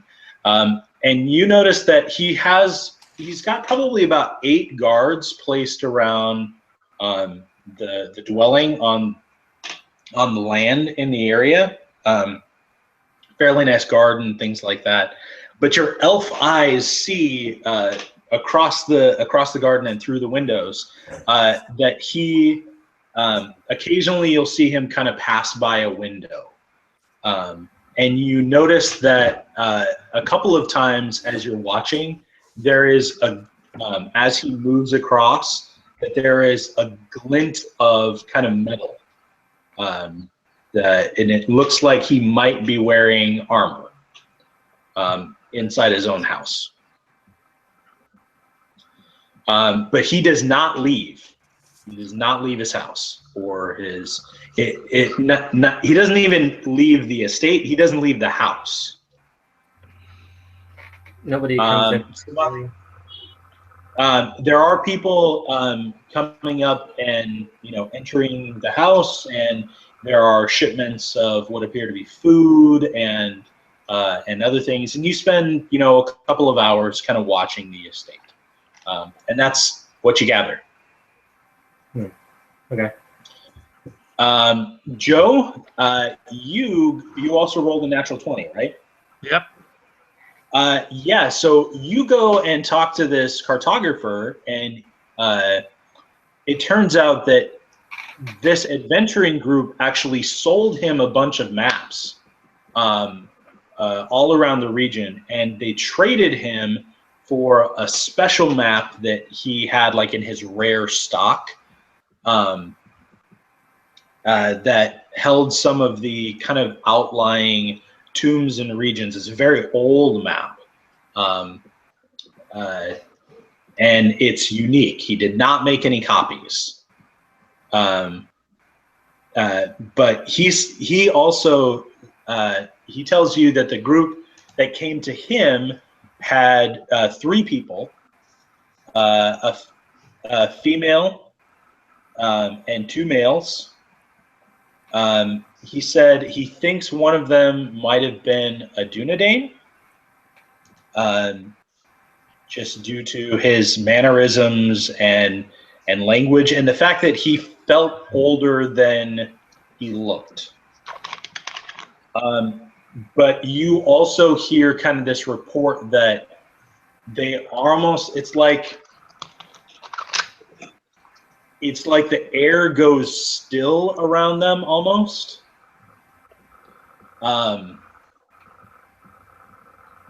That they're very off-putting. Like they're not, the reports that you're kind of getting are that this group is unique, but people can't really put their finger on what's wrong. They just know something's Something doesn't feel right. Doctor Who in the silence. Oh. And people have marks all over their faces after they talk to you. Oh, don't do that. No, I'm not going to do that. That was such a brilliant creature, though. I mean, that. Oh, that yeah, was- seriously. What creature? Yeah. Forget it as soon as you look away. Like, that's super jacked up. You should destroy us all on sight. Yeah. I freaking love Doctor Who. It's awesome. So that is what you gathered. Chris, what did you roll for your persuasion? 12. Okay. Yeah, I mean, you go and talk to Master Mercy. You kind of look around his shop. He remembers you. He's friendly to you.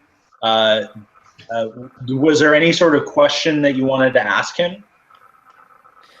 If he knew any way to get a personal visit with the Favor. mayor, if there's a favor with the mayor, yeah.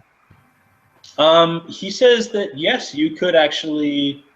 He's got a bit of sway, and while it isn't his to give, his favor could be traded for. His favor could be traded for a gift that would ensure that once you did get in to see the mayor, that you'd be well received. How well do you know the mayor? Well, I don't really know him personally. His my business is really my clients.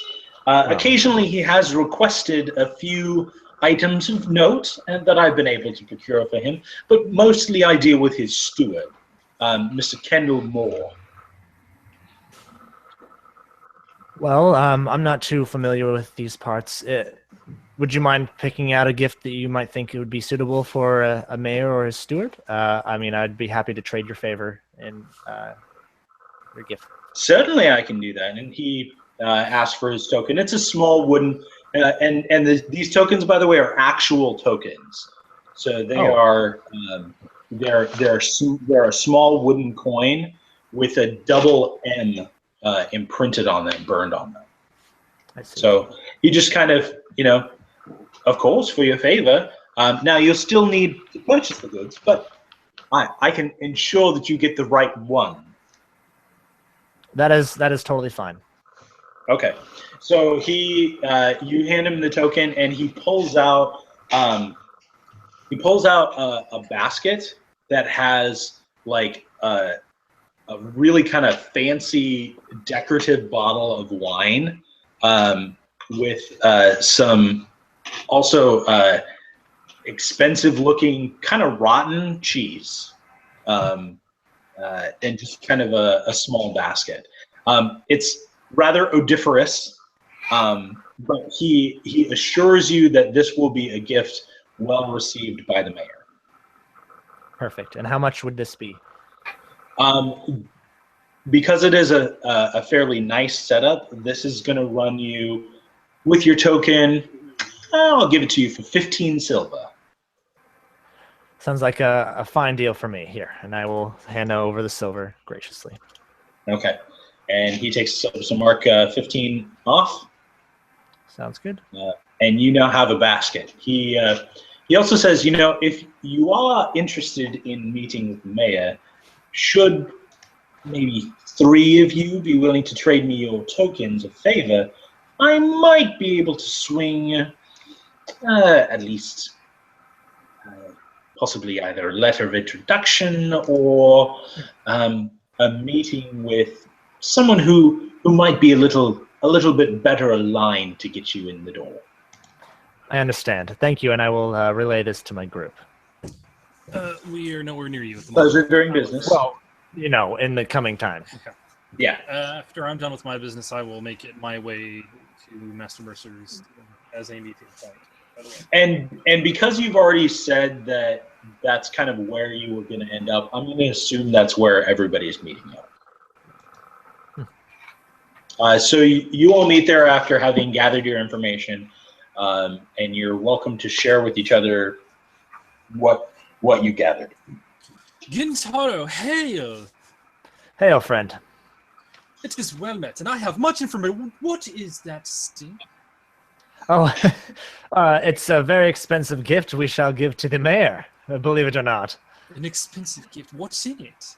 Well, a basket of decorative fine wine and expensive cheese. Who does not like expensive cheeses? I believe that is essential to me. And Nicholas, you do actually recognize some of these things just because of your, traveling, and you do occasionally mingle with more upper crust sort of people. Occasionally, you do recognize that these are actually very fine, unique gifts. Not always the most wanted of items. They're unique. It's actually an olive wine, so it's a bit bitter, and the cheese is exceptionally moldy. But for some reason, upper crust people really like this stuff. It must be a Stilton cheese. This wine will go good with the cheese, I wonder. Oh, right. We need to put this somewhere for a while so we can talk, because it's quite pungent. Well, and he does actually give you, all of this is contained. It's not really a basket. It's actually more of like a box. Well, right, but it's still like many times. Contains this, and it's a decent box too. Right. Cool. Amazing box, stinky cheese, no Ziploc bags. Awesome. Yeah. Alright, so I will relay my information, and then when everybody else shows up, we can put ourselves on the same page. Okay, so all the information has now been relayed that I gave to each of you that you heard from me. What do you want to do? Well, we'll just wait for everyone else, I suppose. Right. Well, I think everybody's here by now. Yeah, everybody's there. All the Okay. information. Yeah, I told you guys everything about the other adventure group. Right. Here's a question. Did the other adventure group ever... When did they come through? They came through... They kind of hit people's radar about 3 weeks ago. I wonder if they ever saw the mayor. It was about this time that he decided to... How did he say it? Hide himself away? It's pretty coincidental that the two line up, yeah. Now, where do we want to go first? You said he was armored, yes? Then, Galad, I'm asking you a question, my elven friend. I can barely hear you. Can you hear me now while I'm eating the microphone? Yes, actually. Okay. I see it. You said he was armored, correct? Yes, I did. 3 weeks ago. What say you?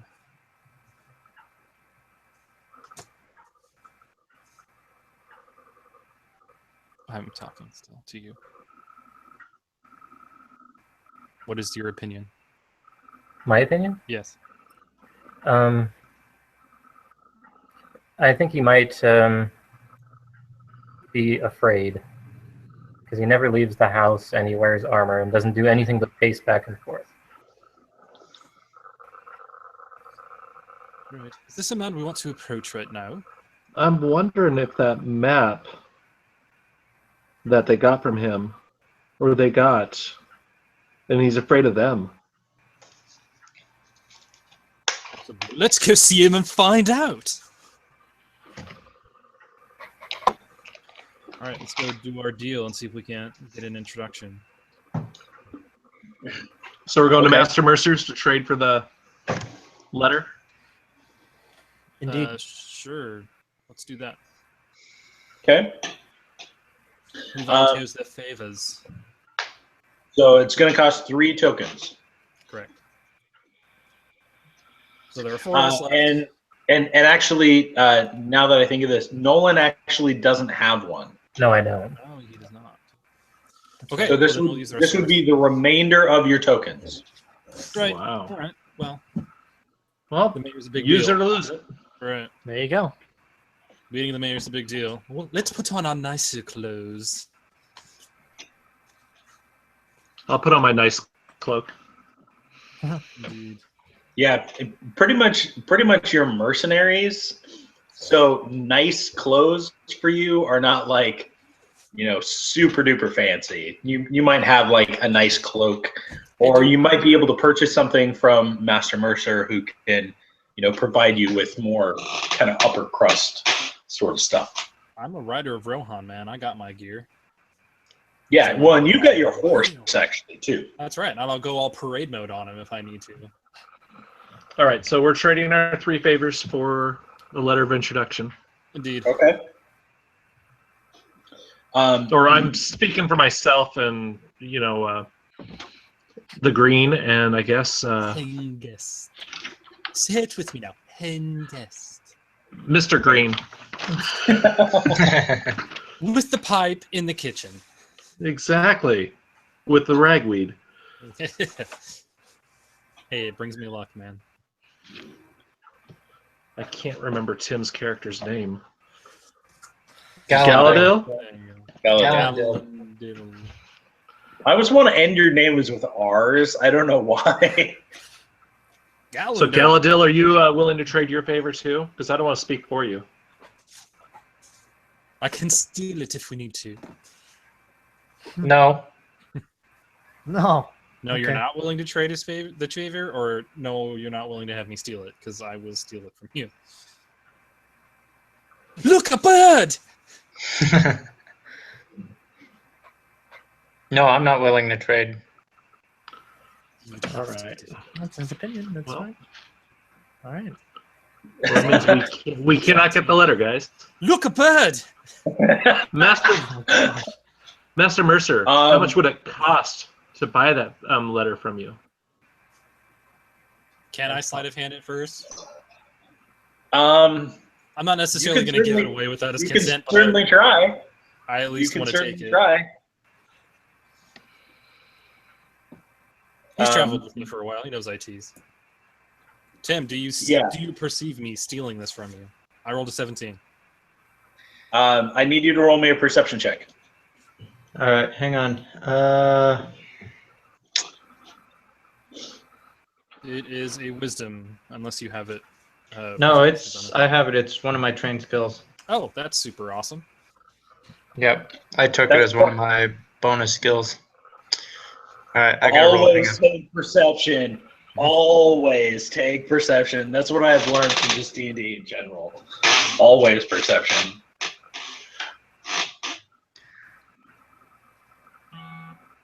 Uh, 16 is the Ooh. total roll. Okay. Got it.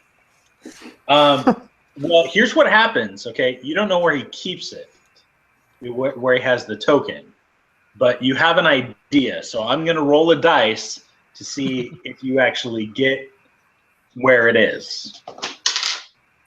Tickle fight. And you do sleight of hand and pull out his purse. You don't cut it off him or anything like that, but you manage to undo it and hold through it, and you just kind of like peek through, and sure enough, it's in there. All right, I well, kept that down my pants. Tickle fight, man. Everything comes out of a tickle fight. He's a magician, sleight of hand, dude.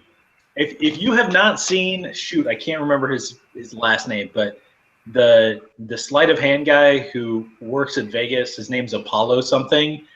He does some crazy awesome sleight of hand stuff. Group building activities. Yeah. So there was a special I was watching on TV about pickpockets, actually. And Yeah. they showed people straight up taking ties off of people's necks without them noticing. Yeah, Like that's how jacked up people can get with pickpocketing. yeah, it's crazy. Yeah, I was like, what the crap? Like, how did you not notice? Here's what happens because of your perception check versus his sleight of hand check, because they're so close. What happens is he's able to steal the purse off of you, and you notice him opening it up, and you're like, "Hey, wait a second, that's mine." So you Find can his respond key. however you want at this point, but that's what goes through your mind. Hey, wait a second, that's mine. I was just seeing where you kept it. They'll once again sleight of hand the coin out, but replace it with a wooden round. Just because I'm going to totally screw with him. All right. So that's a 20. What is that? 23? No, 21.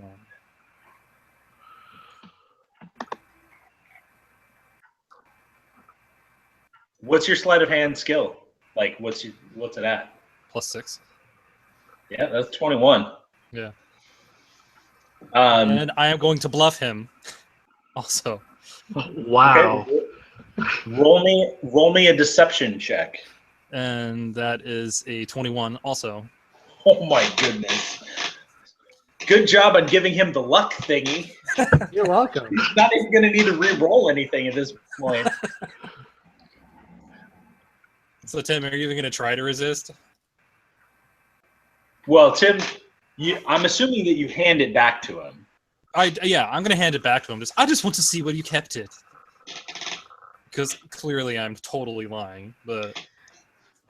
He I'll can look roll at it. him annoyed. Insight. I believe lying flat out gives you shadow points.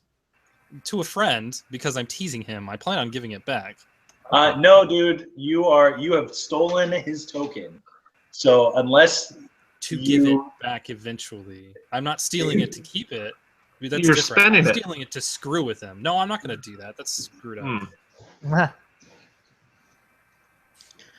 Okay, I'll look at him real annoyed, snatch back my coin bag, and stick it back down my pants. all right, are you? You didn't just look at snap it back and then stuff it down in. You Right, kind and of at this point, tie it I to will the hold it up. inside of your pants. Right, and at this point, I will hold it up, and I'll be like, by the way, you should really help us out here, and hand it back to him.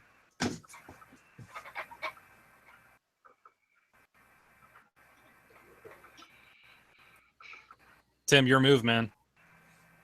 I'll grab that too. Stick not it gonna- someplace different this time. Nature's pocket. Yep. Are you gonna, gross. Are you honestly not going to help us out with this? Okay, I guess I will reluctantly, but yeah. Oh, okay. Keep in mind this side note here. There are other ways that you can that you can do this. This is just one way that's provided to you. Right, that's fine. I just So Tim, I the mean, rest of the group had decided. your character can have other ideas. You are a soldier, and it is possible for you to go and talk to the local guards people and potentially convince them to let you go in and see them. So you don't have to bend to their will at this point. I don't know. Chris was just saying, hint, hint. I have no preference in what you do in this. I'm just letting you know of options that are available. Oh, I thought of like 6 when we were talking, but it was if the rest of the party had decided. Actually, you're the one that was like, yeah, we're going to spend our tokens. Yeah, I know. No, I so this is think I said like, that. and everybody else was like, oh yeah, let's do this thing. I was like, okay. Just because the social introduction is more what my character would be going for. Yeah. So My character is a little out of his element. This is like a completely foreign place we're at. Right. So I'm still just kind of taking everything in. He is new to the group too. That's true. So are we going through with the plan, or are we doing something else right now? Well, like I said, I'm going to ask Mercer if there's a way we can buy the letter from him instead of doing the tokens. Right. He says, unfortunately, this is something that really can't be bought. This is something that can be traded for favors. A favor for a favor, as they say. This is a rather large favor. I can introduce you and get you to the estate, and handle that. But this would be a fairly large favor. Well, Especially Master Mercer, what about I know that there's some tombs nearby, and I know you sell some highly sought items in the back room. Would you mind if we were to quest for something in the tomb for you instead? For a favor? Or for the letter? Ooh, Um, persuasion.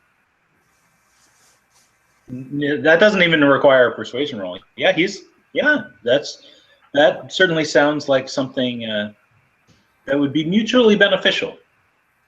See, treasure hunter, that's something I do. I'm okay with this plan. If that is what you would like to do, that is certainly feasible. I know of. I often deal with adventuring parties, similar to yourselves, and deal in trade and barter. Did you deal with an adventuring party 3 weeks ago? Aha. A woman and 2 men.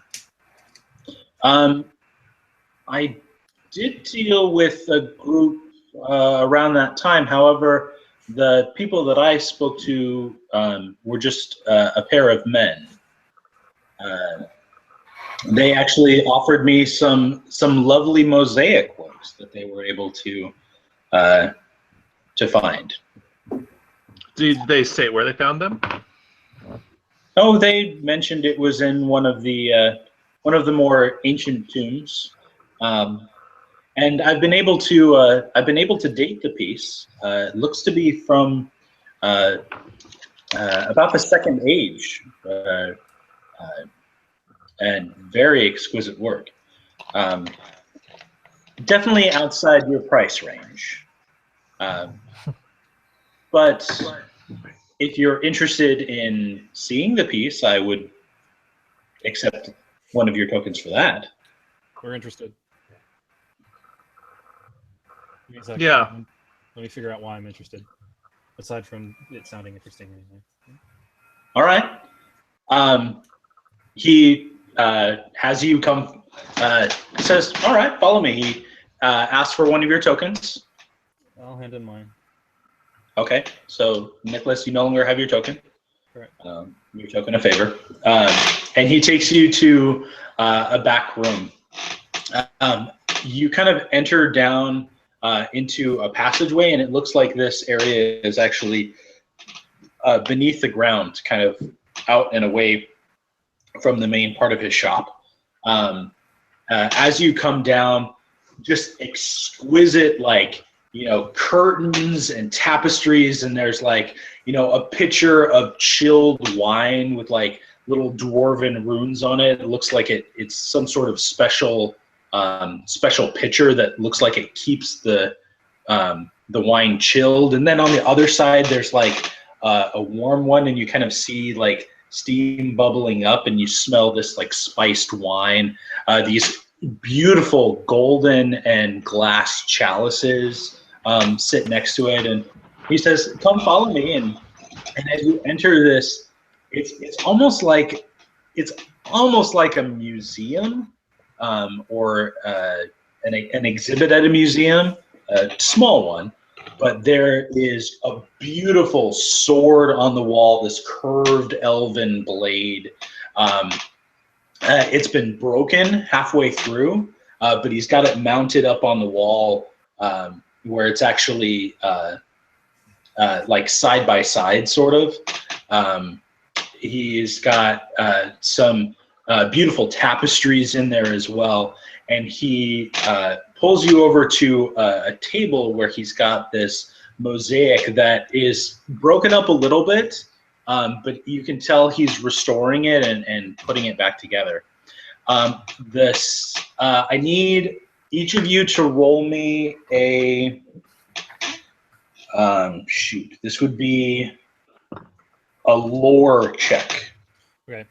Interruption. So I have a virtue called Old Songs and Children's Tales, which allows me to draw upon old snippets of lore and songs and things to give me advantage on history, insight, investigation, lore, medicine, nature, performance, riddle, survival, and traditions for during the adventuring phase equal to my intelligence modifier, which is 2. So I will be using one of those 2 to give myself advantage on this roll. Okay. Is it just lore or shadow lore? I will let you roll either one, actually. I will roll shadow lore. Okay. Is lore a history check, right? So this is how I'm going to work it. This is actually, because it's old enough, and I'm not sure if disclaimer, I am not a super Lord of the Rings historian. I've read the books and I've watched the movies and I love them. I love the books. I think they're great, but I do not have the history memorized. I am not Stephen Colbert.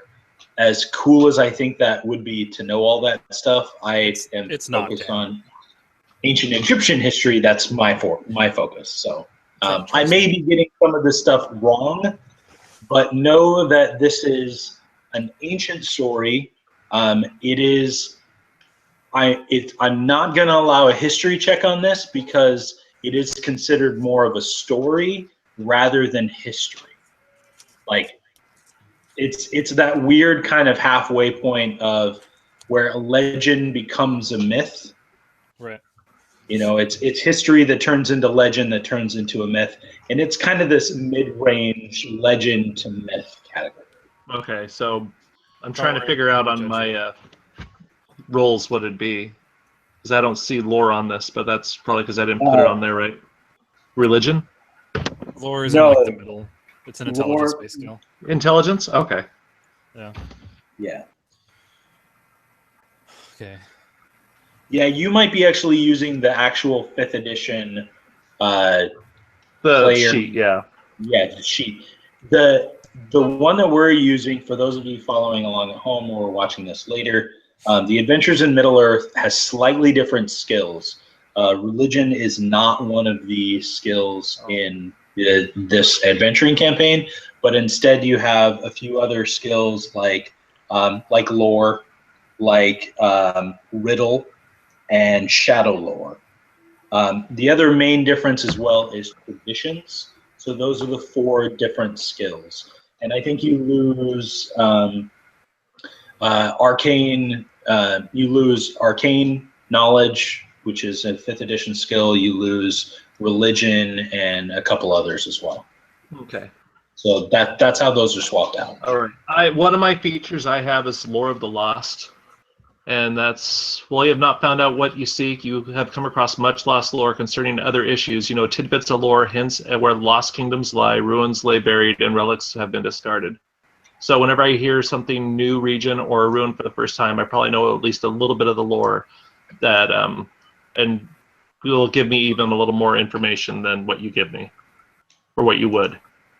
Okay, so how I'm gonna work this then, as just a game mechanic for that, is I will give you not advantage, but I'm gonna give you a bonus, I'm gonna give you a +3 bonus to your roll.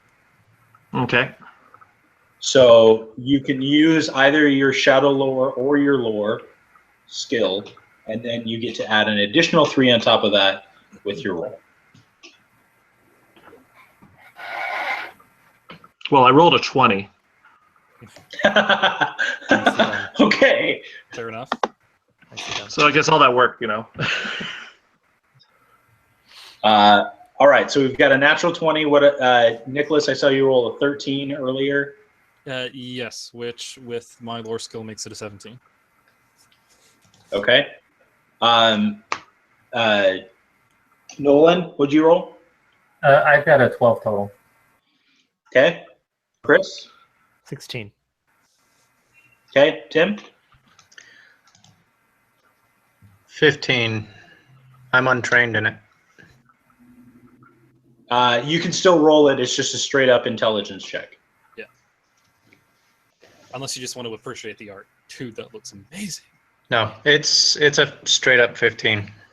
No one tells Okay, us one thing. sweet. Okay.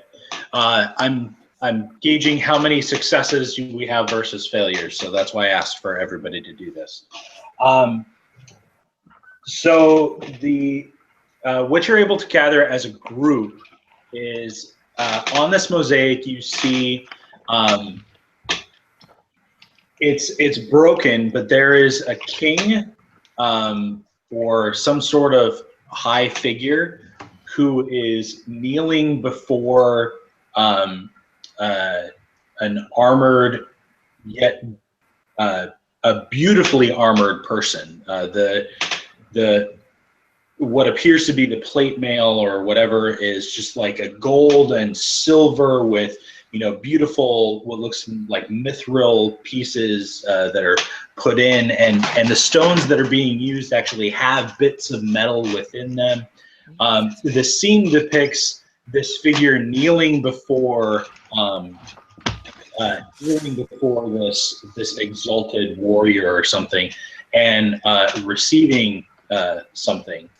You notice as well on the edge that there are other that there are other figures as well, but the piece is broken there, so you're not sure how many there are.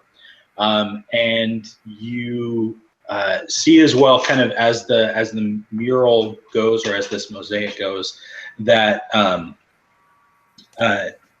this item of power, which seems to actually be removed, like there's a piece missing, that after he receives this piece, it shows this figure standing up and kind of commanding either armies or people in front of him, and that there is quite a bit of glory to be had. The piece is probably about, probably about 5 feet. Well, it's probably about 4 feet long and about 1.5 feet tall. Very finely worked mosaic, and it looks like whatever the gift, whatever is being offered, appears that whatever was representing that gift has been removed, and it's kind of, it looks like maybe an octagonal sort of shape, or somewhat circular, and it's roughly the size. The part that's missing is roughly the size of like the top part of your thumb. Okay. Is a circle. You said this was out of the second age, right? This whole thing. Huh? You said it was out of the second age the guy had dated this to? It's an ancient age. I'm not sure. Give me a breakdown of the ages, just super quick. What happens in each?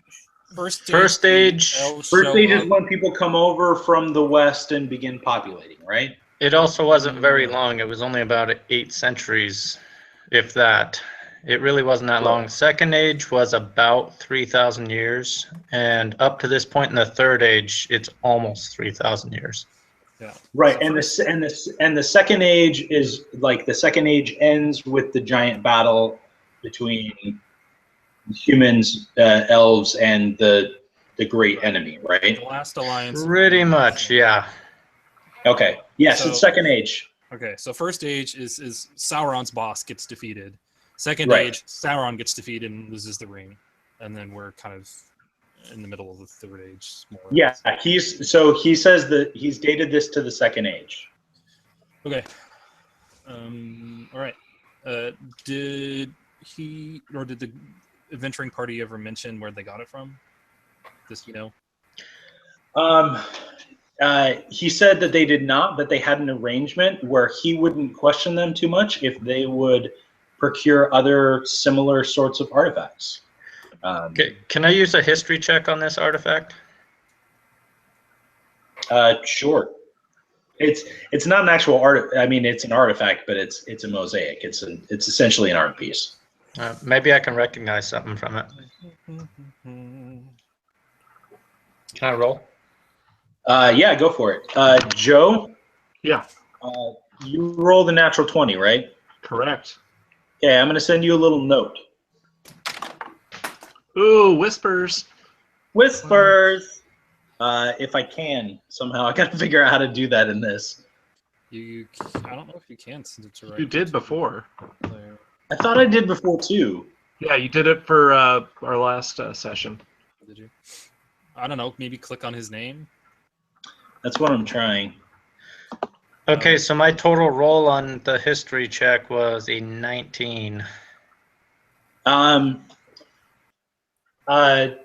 Yeah, it looks to be, from what you're able to gather with that, it looks like this person of power, that the gift that is being given obviously represents something powerful. You're not sure exactly what that gift is or who exactly these figures are because, first of all, it's very old, and second of all, there were lots of gifts given,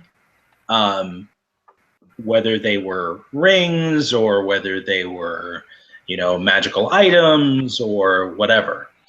So it's obviously something, but you are able to gather that if this is depicted in this sort of skill and craftsmanship and whatever, that it is likely that this tomb or where this was taken from belonged to one of these figures, most likely the one kneeling, and that the gift was obviously something, most likely a magical item of some kind.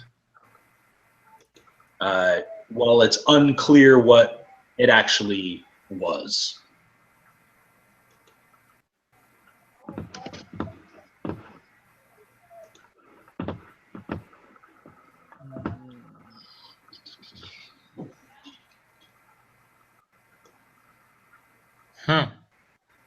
Joe, which one did you roll? Because you said you were thinking about rolling shadow lore. I rolled lore. You rolled straight lore. Okay. Yeah. What are you allowing me to know? Sounds like an odd question. I have a lore of 4. No, I understand. There is a fair amount of. We've all seen the movies. We know the Lord of the Rings. We kind of know what's coming, sort of in the story. You have to try and forgo that as much as possible. Well, I right. really But want the you to reason try. why I'm asking, other than the fact that I could give you practically the whole history, is that I have a character who knows things. His whole point of being is to know. I mean, he's got old songs and children's tales to know things. He talks to people to know things. So he's got little snippets of lore here and there, and he's got a decent lore skill. So that's why I'm asking, what exactly are you allowing me to know? Because I'm trying to figure out, as my character, whether or not I want to talk to the elf about something in particular using his language, so that we can have it back and forth. Okay, so Nicholas, you are pretty sure that this is depicting Sauron as the primary, main figure in this. Not the one doing the kneeling, Right. but the one bestowing the gift. You're pretty sure that this is the way he's depicted is him before he's considered evil. Right. Before he's considered evil. Yes. Okay. Or at least his evilness is not being shown. Right. Okay, so that can go in a couple of different ways. Okay. Joe, you were just reading my mind. I was just about to send you.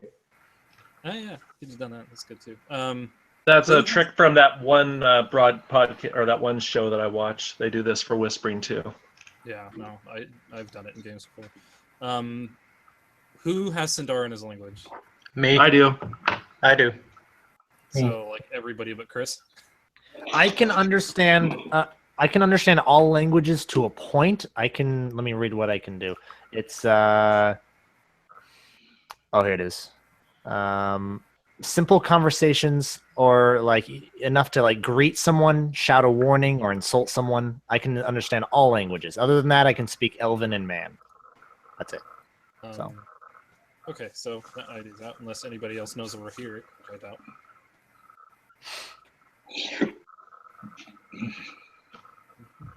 Oh, I suppose we could just, I don't know, would the Master Mercers understand Elven, do you think? Yes. I'm muting. Here comes the dragon. That is, I'm gonna answer with a resounding yes. His job is to identify and find and sell ancient artifacts, which primarily have Elvish on them. So yes, he absolutely knows Elvish. Well, he identified it. As soon as I asked that, I was like, crap, he identified it. Of course he would know. Okay, that's fine. We don't need to have that conversation then. We can talk about that later.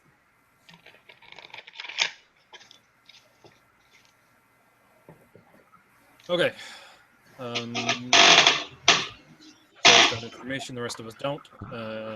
What time are we calling this? I don't know what time it is where you are.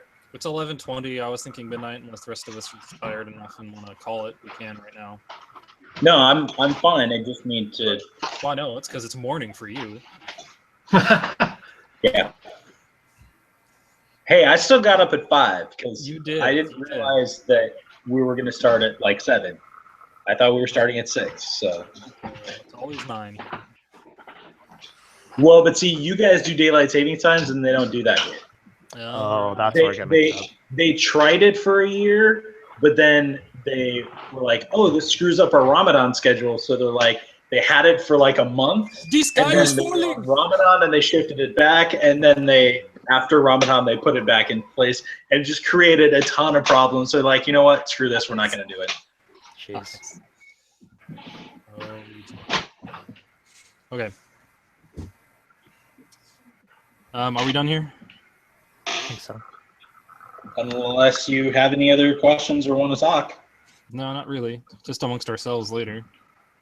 Well, let's get rolling. We got other fish to fry. Oh, that makes a difference. Okay. Yeah. Sorry, I realized I looked at it, I'm like, that was not what I wrote. It autocorrected. Autocorrect is funny. Good stuff. Okay, so what do we want to do next? Well, I say we want to get this letter. Let's go raid a tomb. I'm okay with tomb raiding, as long as I don't have to wear short shorts. Or a blue tank top. Trust me, you do not want to see that. No, I don't. I had my 2-year-old ask me, "Daddy, why are your legs fuzzy?" So let's not enjoy the short shorts. Just to keep you warm. Yeah, In the winter, yes. it's so that when I wear the short shorts, honey, Daddy's legs don't freeze. What does raiding this tomb entail? Us doing exactly? Getting You have- cursed. You have no idea. You have no idea. Not the Just cursing part. some things to keep in mind, okay? This is some things to keep in mind as you move forward. You have no idea where this tomb is. And you gathered from the conversation with Master Mercer that I'm assuming you had with him that he doesn't even know. That was Right. part of the agreement that he had. You also know that the only copy of the map that the cartographer had is gone. Right, that they have the map, and I would love that map. Yeah. So my vote is let's just go pick a random one and pick something awesome, and then bring it back and see if we can get the letter, and then we can find out about the stuff later. Right. Pick the fanciest tomb that we can find along the way somewhere. 3. So they've been gone 3 weeks. You say? Right. Yeah, the last major time that they came through was about 3 weeks ago. Oh, so they've come through multiple times. Well, do you think I might be able to track it? If you knew what their footprints looked like. Well, I mean, how much? 3 weeks is a long time. You can certainly try. You can Well, certainly try. yes, if they've traveled it multiple times, and there are not very many people go into tombs at all. No. This is true. If you find a tomb, you can certainly try and see if it has recently been Yes, exactly. intruded upon. In not hundreds of years ago, but in the past couple of weeks. Well, are we assuming that there are like barrows nearby, or is it just like some random tomb? Like how is this area set up? Because I know we don't know exactly which tomb it is, but I'm assuming people are aware of older burial grounds, especially Middle Earth. It was kind of a thing that people were. Yeah, and there are barrows nearby. Okay. That are they have both barrows and like two. There's sorry, I'm tripping over my words here. You're fine. There is a cliff nearby that also has tombs embedded within the wall. Sure. Yeah. So this settlement is built near an ancient settlement, and along with any settlement comes the tombs that inevitably you got to bury your dead somewhere. No, you don't. Well, ancient settlement means. Well, you don't old- have to. You can burn your dead too, but whatever. Okay. I am as much as the cliff dwellings sound awesome. My strength is 6. I have no compunction with climbing at all. Let's avoid climbing as much as possible, unless somebody has a rope with them, which we should all have rope. I have a rope and a grappling hook. There you go. Just tie the grappling hook around me and pull me. And you are currently at a general store. You can purchase gear from. Oh, I have gear. I've got rope. I'm just saying, like, it's my modifier is -2. Let's stay away from climbing things as much as possible. I say we go to the ancient village that's nearby, because older village, older tombs, and we're looking at something that's pretty ancient. Right. Actually, I would like to do a little bit of inquiry, and either make a traditions or lore check to see which area people believe is the oldest. Okay. Roll me a tradition check. All right. Don't suck. Don't suck. 19. Not sucking. Bonus. That's 23. All right. Sounds good. Yeah, you're able to get some information kind of chatting around town. Keep in mind that whenever you engage in conversations or investigation, these investigations take time. It's not just like you walk up to a random person on the street and they know exactly what you're talking about. No, it it's takes hours. a little bit of time. Yeah. So you spent the morning, kind of doing your general investigations on the mayor. You then went to Master Mercy. You found this mosaic, and you're now kind of really focused on that. And so you have kind of like a early afternoon lunch. Right. And while that's going on, you chat up some people about the burial grounds. And I'll have the other guys, or I'll ask them anyway. I won't have them, but ask them to prep for our departure while I'm going out and talking to people. All right, that's fair. It's a fairly common question that people ask because of adventures that you come through and whatever. And people are kind of interested in old things in the area because they're trying to raise their kingdom back to its once great status. And so there is, you get the general sense that kind of the western area of the desert, kind of closer to the cliff face, are the oldest sorts of tombs. You would say that. Climbing involved. What? Dude, you start the furthest away. You start closest to the west. And the west is supposed to represent, the land of the departed. So ancient Egyptian lore, baby. Sort of. Sort of. There's some tie over in the Lord of the Rings too. Kind of. We can have that argument later. You don't argue with the DM. That's fine. You can argue with me. I recognize that many of you are probably more adept at the lore of Lord of the Rings than I am. I don't claim to be a master. I'm just telling a story in the universe. Yeah. It's fine. I'm just teasing. You know that. Anyway. And some, and by the way, if you can make solid points, I am more likely to give you advantage on things, more likely to say, yeah, that makes sense. Maybe we'll change that up a little bit. Correct. Okay, we're good. All right, so that area. Let's go there. All right. In agreement. All right. All right, we depart. So you're going to head off there. Who is going to be leading this journey?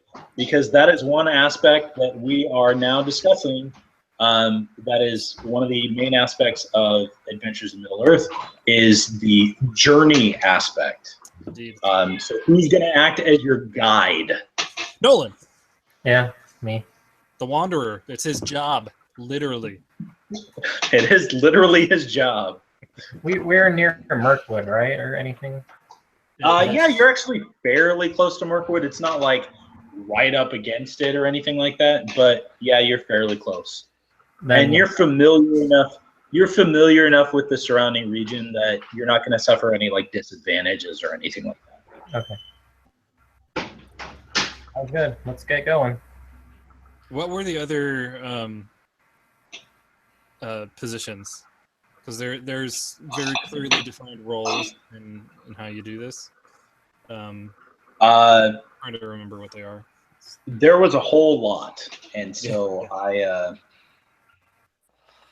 I'm not entirely up on all of that. Actually, this is actually a really good stopping point for us today, as your party has now gathered.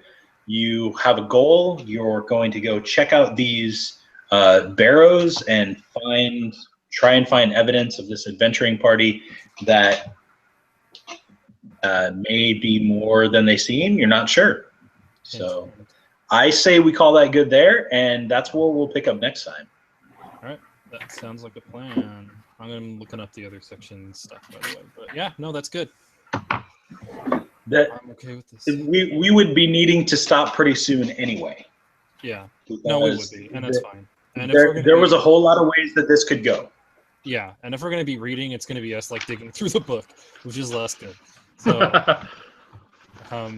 there they Chris, are. what the heck is with all those rolls? Did you just like, I'm going to roll 20 d20s? Pretty much. Okay, so the roles are guide, scout, hunter, and lookout. I will be none of these because I'm not good at any of them. Yeah, I'd be a lookout, but I did lousy. Well, this is what we're gonna do. I want everybody to pick their positions. Okay, we'll have everybody actually do their roles first thing next time. Okay. So everybody pick their positions. So Nicholas, go ahead and read those out again. Okay, so we have the guide, who is in charge of all decisions concerning route, rest, and supplies. Guides rely on wisdom and survival proficiency. The scout, in charge of setting up camp, opening new trails. Scouts rely on stealth and investigation. Hunter, in charge of finding food in the wild. Hunters rely on success with survival checks. And lookout, in charge of keeping watch. Lookouts rely on their abilities in perception. There does not need to be only one of these in a party. We can stack them, so you can have more than one lookout, more than one hunter, more than one scout. With the exception of the company's guide, you can only have one guide. Sound good? So you said it's a wisdom and what for the other for guide? Wisdom and survival for guide. I have a 22 on both wisdom and survival. You have 22? 18 plus 4. 18 plus 4. No, that's not how that works. No. Oh, that's not how that works? Okay. We'll talk a little bit later about how those work. Okay. All right. All right, cool. Well, So Just stick around after this, and I'll all clarify. right, I have a plus 4 on them. yeah, that's how that works. So you roll Well, it, and then if you're trained on it, then you'll also have your proficiency. And I'm trained on it. So we'll discuss that more after off camera. Yeah, Yep. after the broadcast is done. Cool. Well, thanks for joining us for Retro Roleplaying Season 3, Episode 1, where we are playing Adventures in Middle Earth with 5th edition D&D. And we will see you next month. We play the first Saturday of every month, and we play through games.